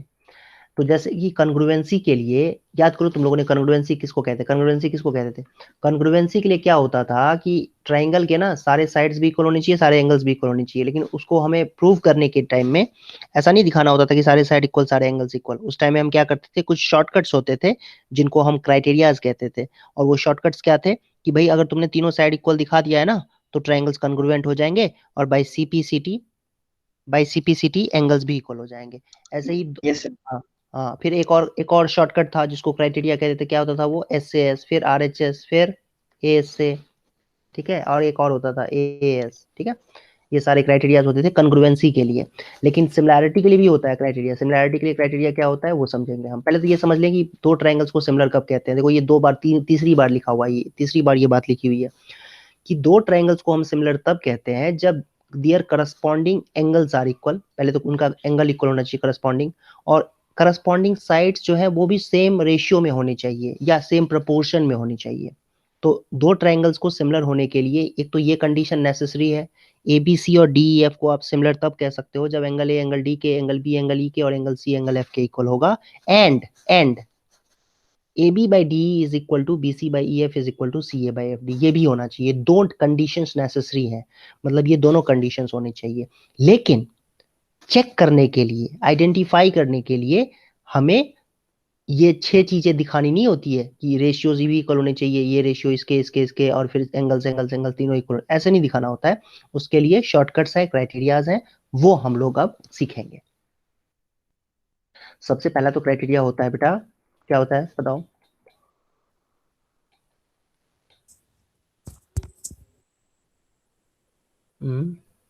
क्या होता है? Two angles. Two angles. सबसे पहले साइड वाला लेते हैं। ऐसे हाँ, एंगल एंगल भी ले सकते हैं, लेकिन पहले चलो साइड वाला देख लेते हैं। 6.3 थ्योरम है। थ्योरम ये कहता है आपको कि अगर दो ट्राइंगल्स हैं, कोई भी दो ट्राइंगल्स हैं, उनके जो साइड्स हैं, करस्पॉन्डिंग साइड्स अगर सेम प्रोपोर्शन में हो, मतलब ये कि चलो हमने क्या किया, एक साइड ले लिया, इसके साइड का लेंथ ले लिया है 2 3 4, और एक दूसरा ट्राइंगल ले लिया है जिसके साइड्स ले लिए हमने 4 6 8। तो होगा क्या कि ये दोनों ट्राइंगल्स में सेम प्रोपोर्शन में है, साइड जो है प्रोपोर्शन में है, मतलब 2/4 निकालेंगे तो जो वैल्यू आएगी वही 3/6 की वैल्यू आएगी, और वही 4/8 की भी वैल्यू आएगी। तो इसी को हम कहते हैं सेम प्रोपोर्शन में है। आई बात समझ में सबको? Yes, sir. Very good.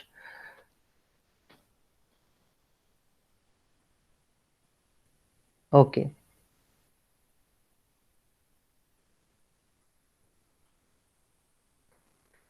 अब हम समझते हैं, 1 मिनट रुक जाओ।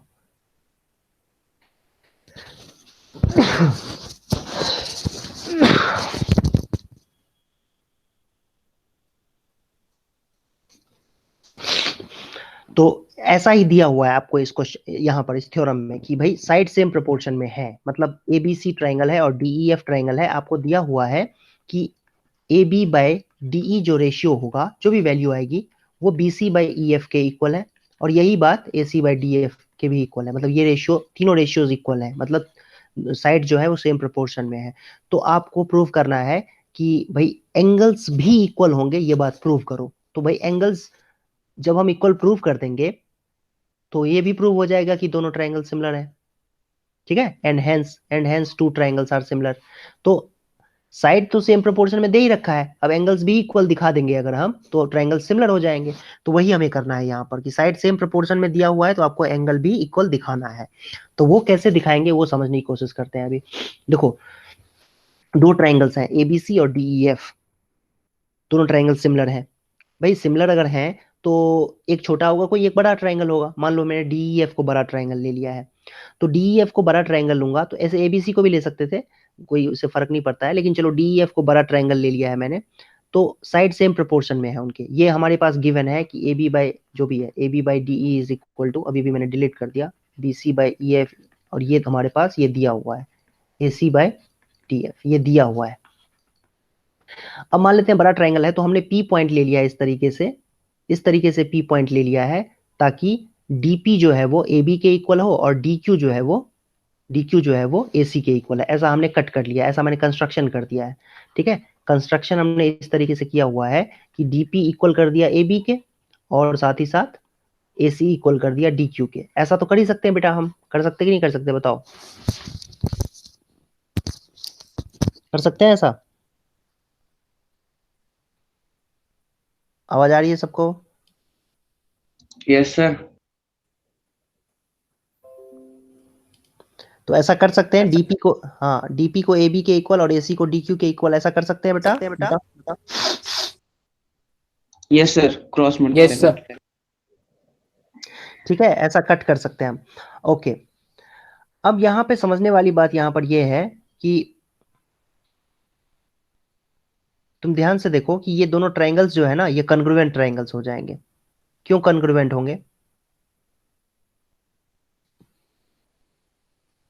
ABC ट्रायंगल जो है, ये ABC ट्रायंगल कन्ग्रुएंट हो जाएगा DPQ के। ये क्यों कन्ग्रुएंट होगा? एक तो DP इक्वल है AB के, ये तो बताया हमें, फिर AC भी इक्वल है DQ के, ये भी पता है हमें, लेकिन तीसरा साइड जो BC है वो कैसे इक्वल हो जाएगा PQ के?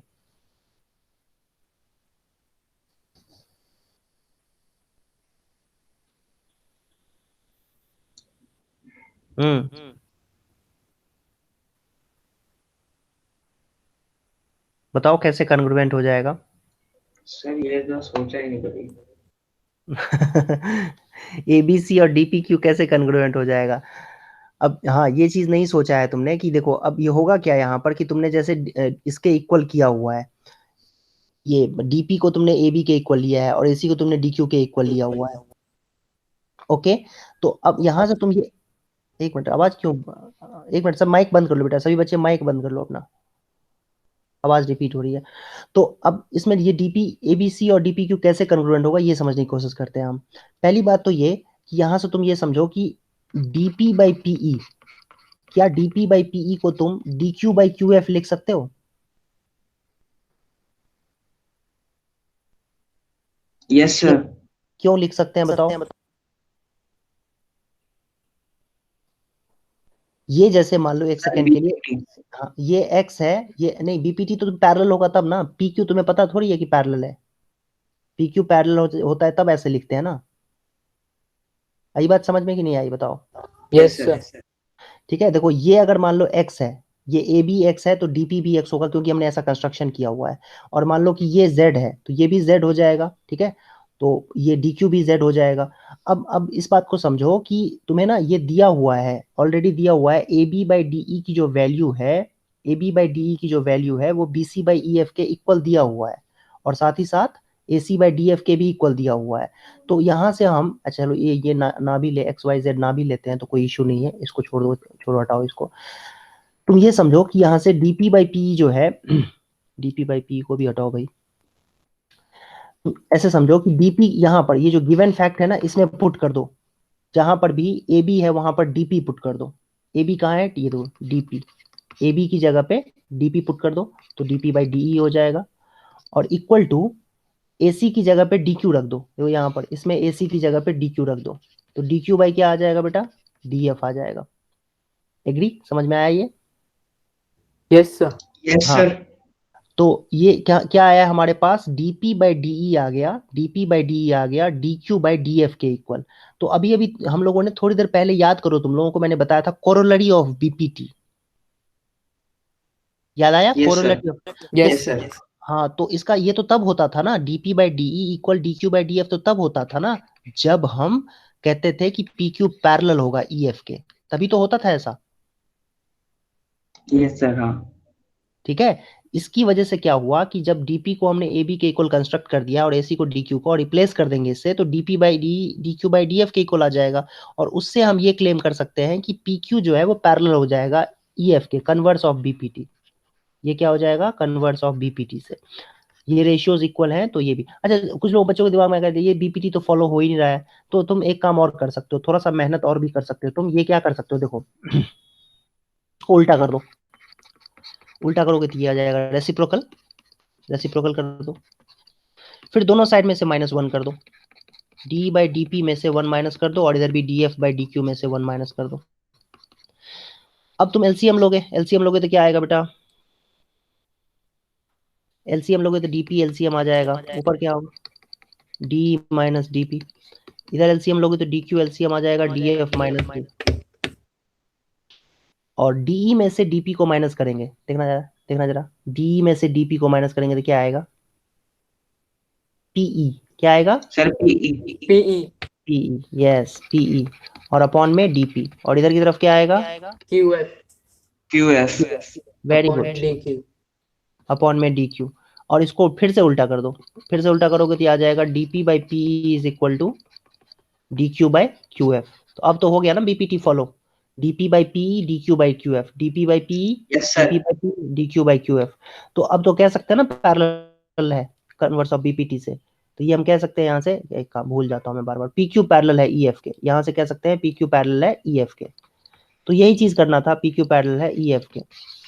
तो पी क्यू जब पैरेलल हो जाएगा ई एफ के, ये इतना सारा कुछ करने की जरूरत थी नहीं है, सीधा सीधा लिख देना था यहाँ से, सीधा सीधा यहाँ से लिख देना था, पी क्यू पैरेलल है ई एफ के, पी क्यू पैरेलल है ई एफ के। और जब पी क्यू पैरेलल हो जाएगा ई एफ के तो ये एंगल इक्वल हो जाएगा इसके, ठीक, और ये एंगल भी इसके इक्वल हो जाएगा, corresponding angles, agree. Yes sir. हाँ, तो ये अगर एंगल्स इक्वल हो जाएंगे बच्चों, तो अब तुम मुझे बताओ कि तुम्हारे पास ए बी इक्वल है, यहाँ पर ए बी इक्वल है इसके, ये ए बी है, एक्स है तो ये भी एक्स है, और ये वाई है तो ये भी वाई है, और ये दोनों एंगल्स भी इक्वल आ गए हैं यहाँ पर, मतलब ये एंगल इसके इक्वल है, और ये, तो अब कह सकते हैं कि ये ट्रायंगल्स कन्ग्रुएंट हो जाएंगे। मतलब तीसरा जो एंगल होगा, तीसरा जो एंगल होगा वो क्या एंगल होगा बताओ ये, मेरे ख्याल से अभी भी कुछ लोचा ही है देखा जाए तो अभी भी नहीं आया है वो जो रिजल्ट चाहिए। तीसरा एंगल कैसे हम कह, ये पी क्यू पैरेलल आ गया ई एफ के, ये बात तो चलो ठीक है, समझ में आ गया, पी क्यू पैरेलल आ गया ई एफ के। एक मिनट एक मिनट एक मिनट, अभी भी कंफ्यूजन तो है ही, अभी भी ये कन्ग्रुएंट कैसे हुआ, जो वाई लिखा हुआ है ना, ये वाई बहुत ही बड़ा क्वेश्चन है ये। तो इसमें हमने क्या दिखा दिया, ए बी को डीपी के इक्वल दिखा दिया, और इसको ए सी को डी क्यू के इक्वल दिखा दिया। अब बी सी को पी क्यू के इक्वल दिखा सकते हैं क्या, बी सी को पी क्यू के इक्वल दिखा सकते हैं, या फिर कोई एंगल दिखा दें इक्वल, एंगल दिखा दें इक्वल, तब भी बात बन सकती है। तो ये कैसे सर होगा, एंगल ए दिखा देते ना इक्वल। कैसे दिखाओगे, सर जैसे हमने ए बी सी को same as D P Q बनाया है, तो angle A would be equal to angle D होगा ना। ये क्यों होगा सर हमने वैसा बनाया, कंस्ट्रक्ट किया है। नहीं नहीं, ये कंस्ट्रक्ट तुम कर नहीं सकते हो। देखो अब ये कंस्ट्रक्ट तुम साइड को कट कर सकते हो, जैसे मान लो ये साइड मान लो 4 सेंटीमीटर का है, तो ये क्योंकि 4 से बड़ा है तो तुम इसमें 4 का कट लगा सकते हो यहाँ पर। लेकिन तुम एंगल तो पहले से उसका फिक्स है, एंगल को तुम थोड़ी चेंज कर सकते हो। साइड तुम छोटा बड़ा कर सकते हो, भाई बड़ी साइड है, मान लो ये साइड बड़ी साइड है, तो इसमें से तुम छोटा सा 3 सेंटीमीटर का कट कर सकते हो। लेकिन मान लो कोई एंगल बना हुआ है ये, और ये दो एंगल्स बने हुए हैं, तो तुम इस एंगल को छोटे से बड़ा थोड़ी कर सकते हो। जो एंगल फिक्स है, मान लो कि 30 डिग्री है, तो 30 डिग्री को तुम बढ़ा करके जब बड़ा कर दोगे तो ये ऐसा हो जाएगा फिर इस तरीके का, या छोटा करना है तो इस तरीके का बन जाएगा, तो साइड सेम प्रोपोर्शन में नहीं रहेंगे। तो ये जो है ना, थोड़ा सा ये रिस्की क्वेश्चन हो गया। एक मिनट रुक जाओ, मुझे सोचने दो, एक मिनट मुझे सोचने दो कि इसका क्या लॉजिक लगेगा। हमें इसमें ये दिया हुआ है साइड सेम प्रोपोर्शन में है, उसके बाद जो है हमने दो साइड को ये कट करके डीपी और डीक्यू जो है वो ए बी और ए सी के बराबर ले लिया है। उसके बाद हमने ये भी दिखा दिया कि पी क्यू पैरेलल हो जाएगा ई एफ के, very good, P Q parallel हो जाएगा ई एफ के, तो उससे हम ये क्लेम कर सकते हैं कि ये एंगल्स इक्वल हो जाएंगे, ये एंगल इसके इक्वल हो जाएगा और ये एंगल इसके इक्वल हो जाएगा, ठीक है। अब ना, अब क्या होगा यहाँ पर कि मुझे लगता है सारे वाई की जगह सीपीसीटी आना चाहिए। नहीं नहीं नहीं नहीं, सीपीसीटी नहीं, एक मिनट रुक जाओ, वैसे तुम्हारे ये बहुत ज्यादा तुम्हारे काम का है नहीं, बहुत जरूरी नहीं है, और मैं जान रहा हूँ कि तुम लोग इंटरेस्टेड भी नहीं होगे, लेकिन मैं इंटरेस्टेड हूँ इसमें, क्योंकि मैं जानना चाहता हूँ कि ये कैसे हो गया, क्योंकि मैंने पढ़ाया तो हुआ है, ये बताया हुआ है मैंने कभी, लेकिन अभी भूल गया हूँ कि कैसे। सर ये गिवन भी तो है इधर, एंगल क्या A equals such such that angle A equals to angle D, angle B equals to angle E. अरे नीचे सर थ्योरम में, this theorem can be proved by taking two triangles. Sir नीचे। हाँ हाँ सर यही यही यहाँ पे दे रखा है sir, angle A is equal to angle D. अरे अरे, तुम लोगों को समझ में आया क्या हो रहा है यहाँ पर? सर ये हमारे पास गिवन ही है। नहीं तो अब एग्जैक्ट गलती बताओ, मैंने क्या गलती की है? किसी को आइडिया लग रहा है? चलो मैं खुद ही बता देता हूँ, ये मैंने बहुत भारी गलती कर दी है, ये थ्योरम मैं गलत थ्योरम प्रूव कर रहा हूँ, ये थ्योरम कुछ और है, मैं कुछ और दूसरा वाला थ्योरम प्रूव कर रहा हूँ, इसी फिगर को लेते हुए मैं दूसरा गलत थ्योरम प्रूव कर रहा हूँ, ठीक है? हो क्या रहा है, इसमें कुछ और लिखा है, इसमें लिखा है कि if in two triangles corresponding angles are equal, मैंने क्या किया, इसमें साइड सेम प्रोपोर्शन में ले लिया था। यहाँ कुछ और लिखा है, यहाँ पे कह रहा है कि angles are equal then their corresponding sides are in the same ratio. Prove करने के लिए कह रहा है कि साइड सेम प्रोपोर्शन में होगा, ये बात प्रूव करो, ठीक है? मतलब इसमें ये जो थ्योरम है, ये थ्योरम ये है, इसको आप कह सकते हो एंगल एंगल एंगल सिमिलैरिटी, ठीक है? इसको क्या बोलते हैं? Angle angle angle similarity. इस क्राइटेरिया को मैं कुछ और ही कर रहा था, मैं दूसरे थ्योरम को 6.4 आई थिंक वो था 6.4 था, वो मैं प्रूव करने की कोशिश कर रहा था, ये गलती कर दी थी मैंने, ये इसलिए तब से लगा हुआ था, हो नहीं रहा है। ये एंगल एंगल एंगल क्राइटेरिया वाला है, मतलब इसमें एंगल ए एंगल डी के इक्वल दिया हुआ है, एंगल बी एंगल ई के इक्वल दिया हुआ है, और एंगल सी जो है वो एंगल एफ के इक्वल दिया हुआ है, ठीक है? Yes sir. हाँ ये और देखो अब क्या करना है, वही चीज वापस से फिर से, कि इसमें एंगल एंगल एंगल इक्वल दिया हुआ है, तो तुम ए बी को डी पी के इक्वल कर दोगे कंस्ट्रक्ट, और फिर ए सी को तुम डी क्यू के इक्वल कंस्ट्रक्ट कर दोगे। तो होगा क्या इसके बाद, कि जब तुमने ये कंस्ट्रक्ट कर दिया है, तो अब तुम ये समझ सकते हो कि A B by D P जो हो जाएगा, A B by D P भी इक्वल टू 1 होगा, और A C by D Q भी इक्वल 1 हो जाएगा, that means A B by D P A C by D Q के इक्वल हो जाएगा। और साथ ही साथ फिर से क्या करेंगे इसमें,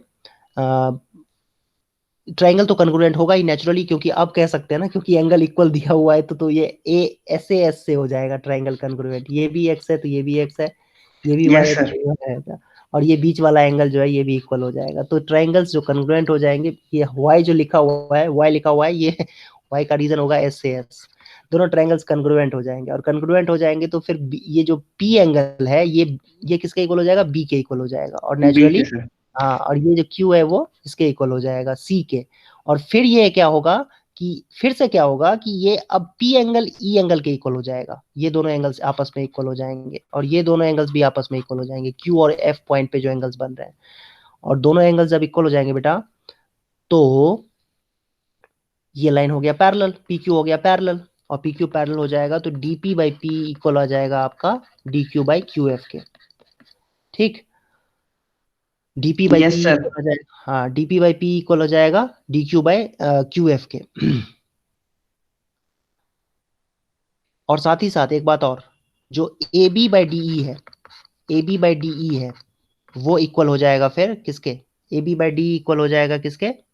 D Q by D Q नहीं sorry A C by Q F के। ये कैसे आ गया भाई? क्योंकि डीपी और ए बी जो है वो तो इक्वल है, डीपी और ए तो इक्वल है, और डी क्यू और ए सी भी इक्वल है, करेक्ट है? Yes sir.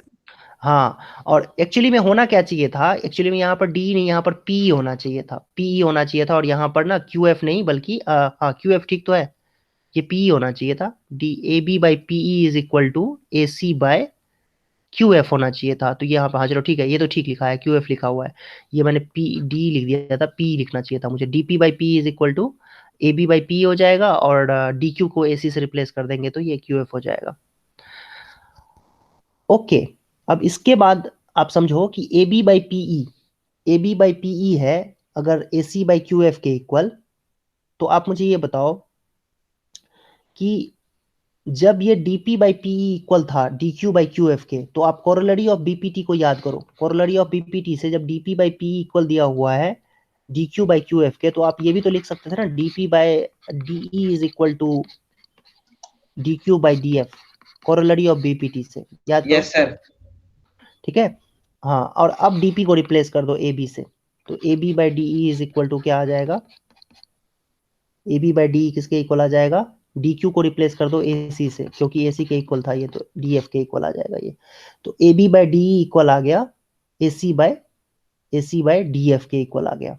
ठीक है, अच्छा, अब ये जो थ्योरम है ना, ये थोड़ा सा कॉम्प्लिकेटेड इस तरीके से है कि ये तो हमने प्रूव कर दिया कि दो साइड सेम प्रोपोर्शन में है, मतलब ये A B by D E is equal to A C by D F तो प्रूव कर दिया, लेकिन ये B C by E F के इक्वल होगा, वो कैसे होगा, तो उसके लिए ना तुम्हें ये जो P और Q पॉइंट्स तुमने यहां पर लिया हुआ है, ये ना लेकर के तुम पॉइंट्स को इस तरीके से ले लो, इधर की तरफ ले लो, मतलब ये सॉरी यहां पर ले लो P Q को, पॉइंट को P यहां ले लो और Q यहां ले लो, मतलब ये कि आप ऐसे समझो कि ए बी को आप इस तरीके से ले लो और बी सी लेंथ जो है वो क्यू एफ के बराबर ड्रॉ कर दो।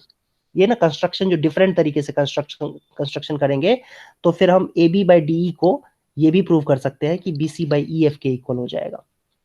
ठीक है, कंस्ट्रक्शन इस तरीके से करें, जैसे अभी हमने कंस्ट्रक्शन इस तरीके पहले पी की ई एफ के पैरेलल ड्रॉ किया था, अब हम क्या करेंगे कि डी एफ के पैरेलल ड्रॉ करेंगे, तो एक और रिजल्ट आ जाएगा, वो A B by D is equal to B C by E F आ जाएगा, और फिर फाइनली आपके पास ये तीनों जो साइड्स होंगे, तीनों साइड का जो रेशियो है वो इक्वल आ जाएगा। तो हालांकि इन्होंने यहाँ पर देखो गैप, यहाँ पर शॉर्टकट लगा दिया है, ये करने के लिए बच्चा सोचता ही रह जाएगा कैसे आ गया ये ये कैसे आएगा, ये आएगा इस तरीके से पैरेलल लाइन ड्रॉ करके, पी क्यू को जब आप डी एफ के पैरेलल ड्रॉ करोगे ना, तब आएगा ये, इन्होंने शॉर्टकट लगा दिया है, पी पॉइंट को यहाँ लेंगे और क्यू, ऐसे ऐसे कर सकते हैं बेटा, ऐसे कर सकते हैं, पी पॉइंट को जैसा है वैसे ही छोड़ दो, आप यहीं पे रहने दो, क्यू पॉइंट को आप इस तरीके से लो ताकि ये क्यू एफ जो है वो बी सी के इक्वल हो जाए, और फिर जो रिजल्ट आएगा, जैसे ये रिजल्ट आया ना, वैसे ही इस केस में ये रिजल्ट आएगा, A B by D is equal to B C by E F, और फिर आप कह सकते हो कि तीनों साइड सेम हो जाएगा, रेशियो जो है वो बराबर आ जाएंगे। तो खैर इसका प्रूफ नहीं पूछा जाएगा, तो ये टेंशन वाली बात नहीं है, वैसे था ये अभी ये जो है ना, मेरे ख्याल से कॉम्प्लिकेटेड सा इसका प्रूफ है। Yes sir. हाँ, ये बहुत सारी चीजें हैं इसके अंदर, एक तो पहले ये ट्रायंगल्स को कन्ग्रुएंट किया, फिर उसके बाद ये साइड का रेशियो जो है सेम कर दिया, फिर उसके बाद एक और पैरेलल ड्रॉ करना पड़ेगा पी क्यू, जो कि डी एफ के पैरेलल होगा, और फिर उसको फिर से तुम्हें ए बी बाई डी को B C by E F के इक्वल करना होगा, तब तीनों साइड सेम प्रोपोर्शन में आ जाएंगे, और एंगल तो पहले से इक्वल है, तो ट्रायंगल्स सिमिलर हो जाएंगे। तो इसमें यही करना था बच्चों कि आपको तीनों एंगल्स अगर इक्वल हैं तो साइड भी सेम प्रोपोर्शन में आ जाएंगे, आपको खाली उसको क्राइटेरिया लिखना है, ए क्राइटेरिया लिख सकते हो आप उसको। ठीक है, प्रूफ नहीं आता है, एग्जाम में नहीं आएगा कहीं पर भी, और आपको याद करने की प्रूफ भी जरूरत नहीं है, प्रूफ बस समझने के पॉइंट ऑफ व्यू से सही है। ये देखो नेक्स्ट देखो, ये है थ्योरम, एक और थ्योरम दिया हुआ है कि दो ट्रायंगल्स, अच्छा ये भी डिफरेंट है, ये पहले पूरा पढ़ो भाई क्या लिखा है, if in two triangle side of one triangle are proportional to the same ratio side of the triangle then the corresponding answer. हाँ ठीक है, ये सही है, ये जो हम लोग कर रहे थे अभी कि दो ट्रायंगल्स दिए हुए हैं, दो ट्रायंगल्स के साइड सेम प्रोपोर्शन में है, मतलब ये अगर मान लो ए है और ये बी है और ये सी है, और ये कैपिटल ए, कैपिटल बी और कैपिटल सी है, तो हमें small a by capital A, small b by capital B और small c by capital C equal दिया हुआ है, तो इनके एंगल्स भी आपस में इक्वल हो जाएंगे, इनके एंगल्स भी आपस में इक्वल हो जाएंगे, और फिर जो है ट्रायंगल्स सिमिलर हो जाएंगे, ये हमें इसमें प्रूव करना है, और इस क्राइटेरिया को कहते हैं एस एस एस क्राइटेरिया। इस क्राइटेरिया को बेटा क्या कहते हैं, एस एस एस क्राइटेरिया। अब इसको प्रूव कैसे करेंगे वो भी एक बार समझ लेते हैं जल्दी जल्दी, हालांकि प्रूफ आएगा नहीं बट स्टिल देख लेते हैं एक बार। देखो ये देखो,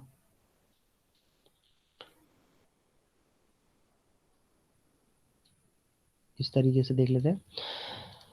अच्छा, अब क्वेश्चन को प्रूव करने के लिए हम ऐसा अज्यूम कर सकते हैं कि ए बी बाई डी, ये तो दिया हुआ है, A B by D, B C by E F और C A by F D, ये इक्वल दिया हुआ है। अब ए बी बाई डी को ना लेस देन 1 ले लो, ऐसा मान सकते हो आप। ठीक है, सर ये अज्यूम करना है इसमें। हाँ लेस देन 1, देखो ये कोई बड़ी बात नहीं है, कुछ बच्चों को आएगा कि 1 क्यों लेस देन होगा, अरे भाई दो ट्रायंगल्स हैं, और दो ट्रायंगल्स हैं तो एक छोटा एक बड़ा तो कोई होगा ना, कोई तो एक छोटा एक बड़ा होगा, यस सर। तो सिंपल सी बात है, मैंने ए बी सी को छोटा बोला है, तो अब डी ई एफ को बड़ा बोला है, तुम्हारे मन में आ रहा है कि डी ई एफ को बड़ा कर दो और छोटा कर दो और एबीसी को बड़ा कर दो, उससे कोई फर्क थोड़ी पड़ेगा, बस इस फिगर को शिफ्ट करना पड़ेगा। ये जो फिगर है वो लेफ्ट में आ जाएगा, इधर ही फिगर राइट में आ जाएगा। तो कोई बड़ी बात नहीं है, कोई कोई इसमें ऐसा नहीं है कि मैं कुछ अपनी मर्जी से गलत कर रहा हूँ, ये मतलब गलत एज्यूम कर रहा हूँ। ऐसा कोई भी सोच सकता है भाई, दो ट्राइंगल्स हैं, एक छोटा एक बड़ा है, छोटे वाले का नाम हमने ए बी सी रख दिया है और बड़े वाले का नाम हमने डी ई एफ रख दिया है, तो कौन सी बड़ी बात हो गई, तो कर ही सकते हैं ऐसा, इसमें कोई इश्यू है ही नहीं, है कि नहीं। तो इस तरीके से यस सर। तो A B by D, obviously जब ए बी सी छोटा ट्राइंगल होगा तो ए बी बाई डी का जो रेशियो आएगा वो लेस देन 1 हो जाएगा, बिकॉज ए बी साइड जो है छोटी साइड है डी से, तो नेचुरली जो न्यूमरेटर जब छोटा होता है और डिनोमिनेटर बड़ा होता है तो जो रेशियो होगा वो लेस देन 1 हो जाएगा, तो ये लेस देन 1 है। तो अब इसमें हम क्या कर सकते हैं बेटा कि देखो, साइड सेम रेशियो में मत भूलना, ये हमें गिवन है, ये हमें हमारे पास गिवन है। अब ए बी जितना लेंथ है उतना ही तुम डीपी ड्रॉ कर लो, मतलब ये एक्स है तो ये भी एक्स ले लो, ऐसे ही ये वाई है तो ये भी वाई ले लो, ठीक है, हमने कर दिया। और उसके बाद हम क्या कह सकते हैं उसके बाद हम क्या कह सकते हैं कि ये जो पी क्यू है वो ई एफ के पैरेलल हो जाएगा, जो हम पिछले जहां पे कर रहे थे ना क्वेश्चन, तो उसमें देखो हमने दिखाया था पी क्यू को पैरेलल दिखा दिया था, किसके, ई एफ के पैरेलल दिखा दिया था, है कि नहीं, याद करो। Yes sir. ये कैसे, इसको हमने कुछ ले लिया था ना, ऐसे स्मॉल ए ले लेंगे, इसको स्मॉल बी ले लेंगे, तो बेसिकली है क्या हमारे पास, ये दिया तो है ना, A B by D E equal दिया हुआ है ना, D Q by Q F के, sorry D Q by Q F बोल रहा हूँ मैं, A B by D equal दिया हुआ है A C by D F के इक्वल दिया हुआ है। तो ए बी बाई डी अगर A C by D F के इक्वल दिया हुआ है और ए बी को मैं रिप्लेस कर देता हूँ बेटा, ए बी को रिप्लेस कर देता हूँ डीपी से, तो डीपी बाई डी इक्वल हो जाएगा किसके, ए सी को रिप्लेस कर दूंगा डी क्यू से, तो किसके इक्वल हो जाएगा, हाँ ये आ जाएगा। अब डीपी बाई डी अगर अगर डीपी बाई डी अगर डीपी बाई डी अगर D Q by D F के इक्वल है तो कोरोलरी ऑफ बीपीटी होगा, हालांकि मैंने तुम्हें क्या बताया था, इसको उल्टा करके 1 माइनस करो और फिर तुम्हारे पास ये DP by P is equal to D Q by Q F आएगा, तो उससे ये लाइन पैरेलल हो जाएंगे। एग्री सभी बच्चे? Yes sir. Yes sir. ठीक है, तो ये लाइंस बेटा पैरेलल आ चुके हैं, तो ये लाइन पैरेलल हो गया, ये बात तो चलो समझ में आ गई हमारे, ये लाइन पैरेलल हो चुका है, मतलब पी क्यू पैरेलल हो चुका है किसके, ई एफ के पैरेलल हो चुका है, तो ऑब्वियसली पी एंगल ई के इक्वल हो जाएगा और क्यू एंगल जो है एफ के इक्वल हो जाएगा, पी एंगल जो है ये इसके इक्वल हो जाएगा और ये एंगल जो है इसके इक्वल हो जाएगा, ठीक है। अब हुआ क्या कि जो ऊपर ट्राइंगल बन रहा है डीपी क्यू, वो ट्राइंगल अब जो है सिमिलर हो गया किसके, डीईएफ के, बिकॉज ध्यान से देखो तो तुम्हें तीनों एंगल्स इक्वल दिख रहा होगा यहाँ पर, भाई ये एंगल तो कॉमन है, एंगल डी तो दोनों ट्रायंगल में है, छोटे वाले ट्रायंगल में भी बड़े वाले ट्रायंगल, दोनों ट्रायंगल में कॉमन एंगल है, और बाकी बचे Yes, दो sir. एंगल, हाँ बाकी जो पी एंगल है वही ई एंगल है और जो क्यू एंगल है वही एफ एंगल है, मतलब डी क्यू पी एंगल और डी एफ ई एंगल बराबर है, तो ट्रायंगल सिमिलर हो गए कैसे, थ्योरम 6.3 वाले क्राइटेरिया से, ए सिमिलैरिटी से। और जब ट्रायंगल सिमिलर हो चुके हैं थ्योरम 6.3 वाले थ्योरम से, तो हम कह सकते हैं साइड सेम प्रोपोर्शन में होंगे, मतलब डीपी बाय डीई जो होगा वो इक्वल हो जाएगा P Q by E F के, और वो इक्वल हो जाएगा D Q by D F के, ठीक है। लेकिन लेकिन डीपी जो है वो तो इक्वल है किसके, ए बी के, और पी क्यू जो है वो किसके इक्वल है, पी क्यू तो पी क्यू छोड़ दो, पी क्यू जो नहीं नहीं रुक जाओ पी क्यू को तो पी क्यू, अभी बीसी कहाँ है, डी क्यू किसके इक्वल है, D Q AC। Yes sir AC। हाँ AC बाई डी एफ के इक्वल है। अब देखो खतरनाक बात ये है यहाँ से कि ये तो निकल के आ गया भाई, अच्छी बात है, ये रेशियो तो हमने निकाल दिया है। अब तुम इसको ना इसके साथ कंपेयर कराओ, इसके साथ कंपेयर कराओ, देखो ध्यान से, इधर भी ए बी बाई डी हमें इक्वल दिया हुआ है B C by E F के और C A by F D के इक्वल दिया हुआ है, तो भाई सीधी सी बात ये है कि बाकी सब तो ठीक है, खाली इसका और इसका ही तो फर्क पड़ रहा है। एग्री? यस नहीं सर, आया समझ सिर्फ में? यही डिफरेंट है सर।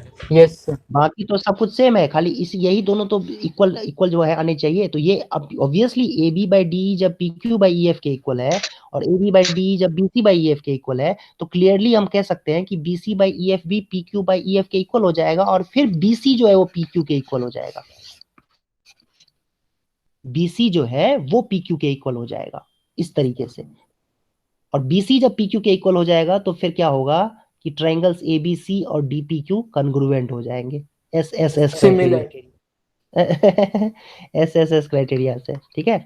SSS कॉन्ग्रुएंसी से, कॉन्ग्रुएंसी से दोनों ट्रायंगल्स कॉन्ग्रुएंट हो जाएंगे, बिकॉज ऑलरेडी हमारे पास DPAB के इक्वल था और AC जो है वो DQ के इक्वल था, तो दोनों ट्रायंगल्स कॉन्ग्रुएंट हो गए। और फिर अब बाय CPCT हम कह सकते हैं कि एंगल A एंगल D के इक्वल हो जाएगा, एंगल A एंगल D के इक्वल हो जाएगा, एंगल B एंगल P के, और एंगल C जो है एंगल F के इक्वल हो जाएगा, ठीक है। तो एंगल्स भी इक्वल आ गए इस तरीके से, तो आप देख सकते हो। हालांकि ये प्रूफ आएगा नहीं, पूछा नहीं जाएगा आपको, तो ये समझने वाली बात है। अगर आपका इंटरेस्ट है तो आप समझ सकते हो इस तरीके से कि कैसे बनाते कैसे हैं, मतलब अगर साइड सेम प्रोपोर्शन में है तो एंगल कैसे इक्वल हो जाते हैं। तो एंगल इस तरीके से इक्वल होते हैं, ये उल्टे सीधे पैंतरे लगा करके, ये कंस्ट्रक्शन वगैरह कर करके दिखाया जा सकता है कि एंगल्स भी इक्वल हो जाते हैं, देख सकते हो आप। वैसे एग्जाम में नहीं आएगा, इसका प्रूफ नहीं आता है, नहीं पूछा जाता है, ठीक है। क्राइटेरिया कौन सा था? मैथमेटिशियन ने फाइंड किया होगा सर, उसका दिमाग खराब हो गया होगा। हाँ, बहुत पहले की बात है ये, बहुत पुराना पहले किया गया होगा, ठीक है। डेफिनेशंस के ऊपर बेस्ड है ना ये, डेफिनेशन के ऊपर बेस्ड है ये। यूक्लिड का जो यूक्लिड ज्योमेट्री जो था ना, यूक्लिड ज्योमेट्री में ये सारी चीजें दी हुई है कि कैसे प्रूव करते हैं, क्योंकि यूक्लिड ज्योमेट्री में कुछ चीजों को डिफाइन कर देते हैं जिसको एक्सियम कहते हैं, पोस्टुलेट कहते हैं, और उसके बाद उसी के बेसिस पे सारा प्रूफ किया जाता है। सही में जिसने पहली बार किया होगा उसको काफी टाइम लगा होगा, नेचुरली टाइम बहुत ज्यादा लगा होगा उसको करने में। ओके। ऐसे ही बेटा एंगल एंगल क्राइटेरिया भी होता है, और SAS भी क्राइटेरिया, एक और क्राइटेरिया होता है जिसको हम क्या कहते हैं, SAS क्राइटेरिया कहते हैं। देख सकते हो आप, ये थ्योरम 6.5 है, उसको कहते हैं SAS क्राइटेरिया, कि दो साइड अगर सेम रेशियो में है और एंगल जो है वो same angles including angle equal है, तो हम उसको क्या कहेंगे, कॉन्ग्रुएंट, सॉरी सिमिलर कहेंगे। ये इस तरीके का फिगर है, फिर से देख सकते हो। आपको इसमें ये दिया हुआ होगा, ये रिलेशन दिया हुआ होगा, ये देखो ये रिलेशन दिया हुआ होगा, AB/DE जो है वो इक्वल दिया होगा AC/DF के, और एंगल A और एंगल D इक्वल दिया होगा। तो समझ में आया ये साइड Yes, और sir. इसका रेशियो, और AC और DF का रेशियो, और ये बीच वाला एंगल भी इंक्लूडेड एंगल दिया हुआ है इक्वल, तो भी हम कह सकते हैं कि ये कॉन्ग्रुएंट, सॉरी कॉन्ग्रुएंट बोल रहा हूँ, सिमिलर हो जाएंगे, ट्रायंगल सिमिलर हो जाएंगे। और जब सिमिलर हो जाएंगे तो ऑब्वियसली फिर उस केस में B एंगल जो है वो एंगल C के इक्वल हो जाएगा, ठीक है। और ये C एंगल जो है वो एंगल F के इक्वल हो जाएगा। और जो तीसरा साइड का रेशियो है BC/EF, BC/EF, ये भी आपस में इक्वल हो जाएंगे। तो ये तीन क्राइटेरियाज थे इसके, तीन नहीं चार कह सकते हो आप। वैसे पहला और दूसरा सेम ही है, एंगल एंगल एंगल या फिर डबल ए, इन दोनों को सेम ही आप मानेंगे कि तीन एंगल्स बराबर हैं तो कॉन्ग्रुएंट हो जाए, सॉरी सिमिलर हो जाएंगे। अगर तीनों साइड सेम प्रोपोर्शन में है तो भी सिमिलर हो जाएंगे, और दो साइड सेम प्रोपोर्शन में है और इंक्लूडेड एंगल अगर है तो भी इक्वल है, तो भी हम कह सकते हैं कि सिमिलर हो जाएंगे। तो ये तीन क्राइटेरियाज हैं, ये दोनों तो एक ही मान सकते हो आप। आई बात समझ में सबको बेटा? Yes, sir. Very good. तो सिमिलैरिटी का क्राइटेरिया अगर हमने समझ लिया है तो हमने मेजर पार्ट देखा जाए तो हमने कर लिया है। अब हम देखते हैं एग्जांपल्स देखते हैं और फिर समझने की कोशिश करते हैं, क्वेश्चंस को करने की कोशिश करते हैं।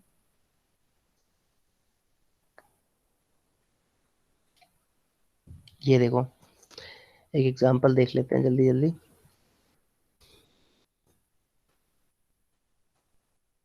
ये देखो कह रहा है कि एंगल P फाइंड करो, क्या होगा। तो इसमें तुम्हें ये पहचानना ये है कि ट्रायंगल कौन सा कौन से ट्रायंगल सिमिलर है, मतलब उनको हमें करस्पॉन्डेंस के साथ लिखना होगा। तुम लोग ये छोटी क्लासेस में पढ़ा होगा मेरे ख्याल से 7th 8th हॉल में, कि ABC ट्रायंगल अगर मान लो कॉन्ग्रुएंट है DEF के, तो इसको कहते हैं A का करस्पॉन्डेंस D के साथ है, B का करस्पॉन्डेंस E के साथ है, और C का करस्पॉन्डेंस F के साथ है। ये सीखा था तुम लोगों ने? सर हाँ, एंगल P 40 डिग्री आ रहा है। एंगल P 40 आ रहा है, ओके। Yes, sir. मेरा भी 40 आ रहा है। देखो इसमें हम अगर मान लो, मैं पहले बताओ मुझे कि ABC ट्रायंगल को अगर सिमिलर लिखना है तो किसके सिमिलर लिखूंगा मैं, RQP। या QRP? नहीं, ABC को सर हम RQP लिखेंगे। यस सर, सर उसी उसी में से लिखते हैं ना सर। नहीं हाँ सर, नहीं मैं RQP। हाँ मैं वही पूछ रहा हूँ कि RQP लिखेंगे या QRP भी लिख सकते हैं क्या, ये पूछ रहा हूँ मैं। नहीं सर। ओके, क्यों नहीं लिख सकते हैं? बिकॉज देखो ध्यान से, AB जो है वो 3.8 है, तो RQ उसका डबल हो गया 7.6। लेकिन अगर तुम अब BC लेते हो, BC कितना लोगे? BC कितना है भाई? 6 है। तो 6, QP कितना है? QP कितना है? 12। 12 है। अगर मान लो मैं यहाँ पर RQ की जगह QR लिख दूंगा ना तो गलत हो जाएगा, पता है, ये यही खास बात है इसकी। अगर मैं यस सर। हाँ ABC को QRP के जब सिमिलर लिखूंगा ना, तो AB तो ठीक है, चलो AB 3.8 है, तो QRB जो है वो 7.6 है, डबल हो गया। लेकिन BC अगर तुम देखो तो 6 है, लेकिन RP जो है वो तो 6√3 है, रेशियो सेम नहीं आया, तो ये उल्टा हो गया। तो यही चीज यहाँ पर ध्यान से देखने वाली बात है कि करस्पॉन्डेंस किसका किसके साथ है। तो ABC में ABC ट्रायंगल जो होगा वो RQP के सिमिलर होगा। ये बात ये लिखना, ध्यान से लिखना होगा आपको, ऐसे नहीं अपनी मर्जी से कुछ भी मत लिख देना ये। तो क्लियरली जो एंगल C होगा वो एंगल किसके इक्वल हो जाएगा? P के।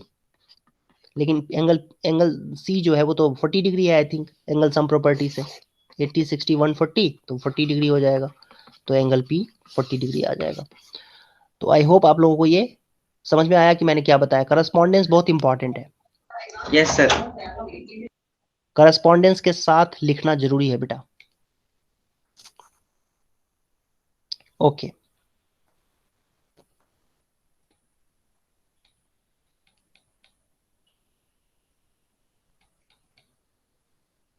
एक और एग्जांपल करते हैं।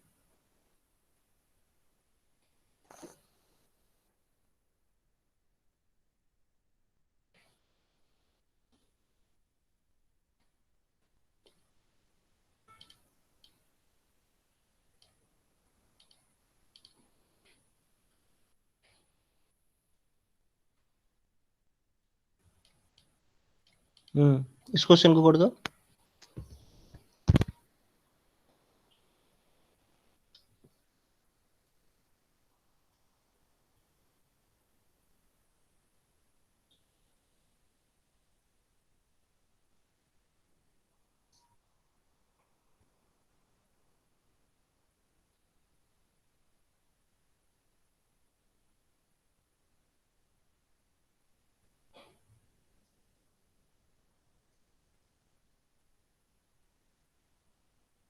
सर अगर इसमें एंगल होते ना, मैं इसको ट्रिग्नोमेट्री से निकाल देता।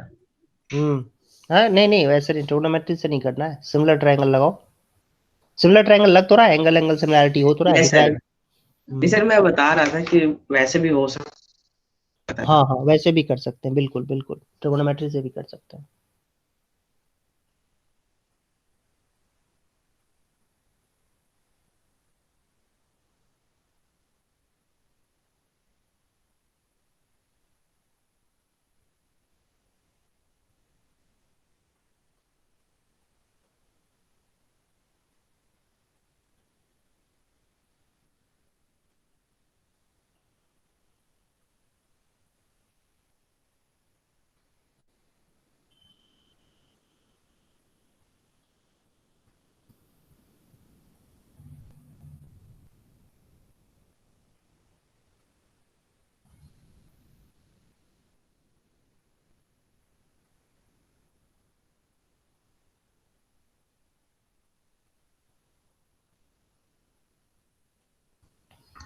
Sir 1.6 metre. ओके,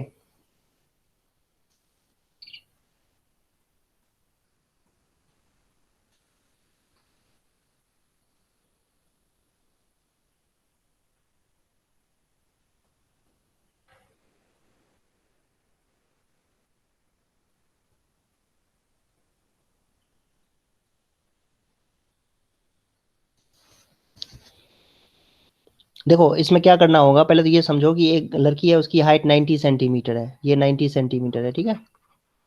और साथ ही साथ ये भी दिया हुआ है, walking away from the base of a lamp post, इस यहाँ इधर की तरफ जा रही है, इधर की तरफ राइट साइड में जा रही है। स्पीड उसकी 1.2 मीटर पर सेकेंड है, और लैंप जो है 3.6 मीटर अबव द ग्राउंड है। चलो ठीक है जी, 3.6 मीटर इसकी हाइट हो गई। कह रहा है कि 4 सेकंड में 4 सेकंड में वो चल कितना लगी, पहले ये देखो, है ना। Distance travelled in 4 second, distance travelled ये होता है ट्रैवल की स्पेलिंग गलत ही थी, ट्रैवल्ड इन 4 सेकेंड्स 4.8 सर। कितना हो जाएगा 1.2 इंटू 4 तो 4.8 हो जाएगा, 4.8 मीटर हो जाएगा। ठीक है, तो मतलब ये हुआ ना 4.8, ठीक है, ये 4.8 हुआ, बीडी बीडी हो गया बेटा यस 4। सर। अब तुम देखो ध्यान से, खास बात यह है कि अब देखो तुम ट्राइंगल ए बी ई जो होगा वो सिमिलर होगा ट्राइंगल सी डी ई के, और क्राइटेरिया कौन सा लगा ए ए, बिकॉज ये तो 90 डिग्री एंगल है यस और सर, ये भी थर्ड 90 साइड डिग्री। ऑटोमेटिकली हो जाएगा हाँ वो बिल्कुल। हाँ, क्या लिखेंगे यहाँ पर, एंगल ए बी ई जो है वो इक्वल होगा एंगल सी डी ई के, दोनों के दोनों 90 डिग्री है, and angle E is common, angle E जो है दोनों में कॉमन यस है। सर। तो ये दोनों ट्रायंगल्स हो गए सिमिलर। अब दोनों ट्रायंगल सिमिलर हो गए तो साइड सेम प्रोपोर्शन में होंगे, साइड सेम प्रोपोर्शन में होंगे, that is A B by C D जो है ये इक्वल हो जाएगा किसके, B E by D E के। ठीक है, यस सर। और ये इक्वल हो जाएगा किसके, ए ई बाई सी के। चलो खैर ए ई और सी का तो जरूरत नहीं है इसमें।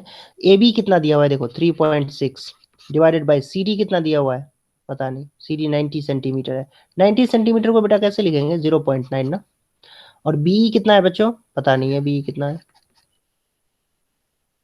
अपॉन में बी डी 4.8, तो बी कितना आ गया बताओ, बी कितना आ गया, इसको सॉल्व करो भाई, 4 पे जाएगा, क्रॉस मल्टीप्लाई कर दिया, आई थिंक 19.2 बीई आएगा, क्या कहते हो,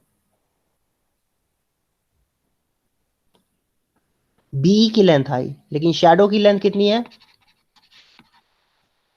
length of shadow is equal to DE, और डीई कैसे निकलेगा बेटा, बीई माइनस बीडी। ईडी। तो 19.2 में से 4.8 माइनस कर देंगे, कितना आ जाएगा बताओ, 14.4 मीटर। आई होप समझ में आया होगा आप लोगों को। Yes sir. ठीक है, तो सर अलग आ रहा है मेरा तो, शैडो का 1.6 आ रहा है सर। Yes sir. एक मिनट रुक जाओ, क्या गलती कर दी मैंने, कुछ सर गलती कर इसमें दी। शायद से आपने सर वो जो हाँ, to linear of BPT sir वो करना था इसमें बीच में। बीपीटी करना था इसमें, बीपीटी सिमिलैरिटी यूज करेंगे ना इसमें। हाँ रुक जाओ एक मिनट, रुक जाओ, लैंप सर आपको बीई अपॉन डीई लेना चाहिए था। यस सर, सर वही मैं बोल रहा हूँ, B upon ED. BE upon DE. हाँ ये देखो ये मिस्टेक हो गई ना, यहाँ पर गलती हो गई है भाई, तभी तो मिस्टेक हो गया, आंसर गलत आ और गया ए देखो। B upon C D equal to में हाँ? Sir BE upon DE equal to A B upon C D. अब चलो फिर से ही लिख देता हूँ, ठीक है, इसको हटा देते हैं, फिर से लिख देता हूँ, ए बी अपॉन में सी बी लेंगे इक्वल टू क्या होगा, बीई अपॉन में डीई हो जाएगा, नहीं ये हो जाएगा। तो ए बी की लेंथ कितनी है बच्चों 3.6, और सी डी की लेंथ कितनी है 90 सेंटीमीटर 0.9, इक्वल टू बी की लेंथ कितनी है, बी की लेंथ तो पता नहीं है, तो बी इसको ना एक्स ले लेते हैं, तो ये हो जाएगा 4.8 प्लस एक्स, और अपॉन में डी कितना है बेटा, एक्स लिया है ना तो एक्स ही हो जाएगा, तो ये तो कैंसिल होकर 4 हो जाएगा, 4x is equal to 4.8 plus x, और देखो ये x इधर आके 3x हो जाएगा, 3x इज इक्वल टू 4.8, और फिर x की वैल्यू हो जाएगी 4.8 बाई 3 मतलब 1. यही होगी, तो x ही ये जो लेंथ है ना शैडो की जो लेंथ है वो 1.6 है, तो length of shadow is equal to 1.6 metre, 1.6 metre answer आ गया। आई होप क्लियर है, समझ में आया होगा सबको। Yes sir. ठीक है बच्चों, अगली क्लास में डिस्कस करते हैं बाकी, ये चैप्टर बहुत बड़ा है, इसमें तो मेरे ख्याल से एक क्लास और लगेगा। Yes sir. ओके बच्चों, अगली क्लास में मिलते हैं, बाय।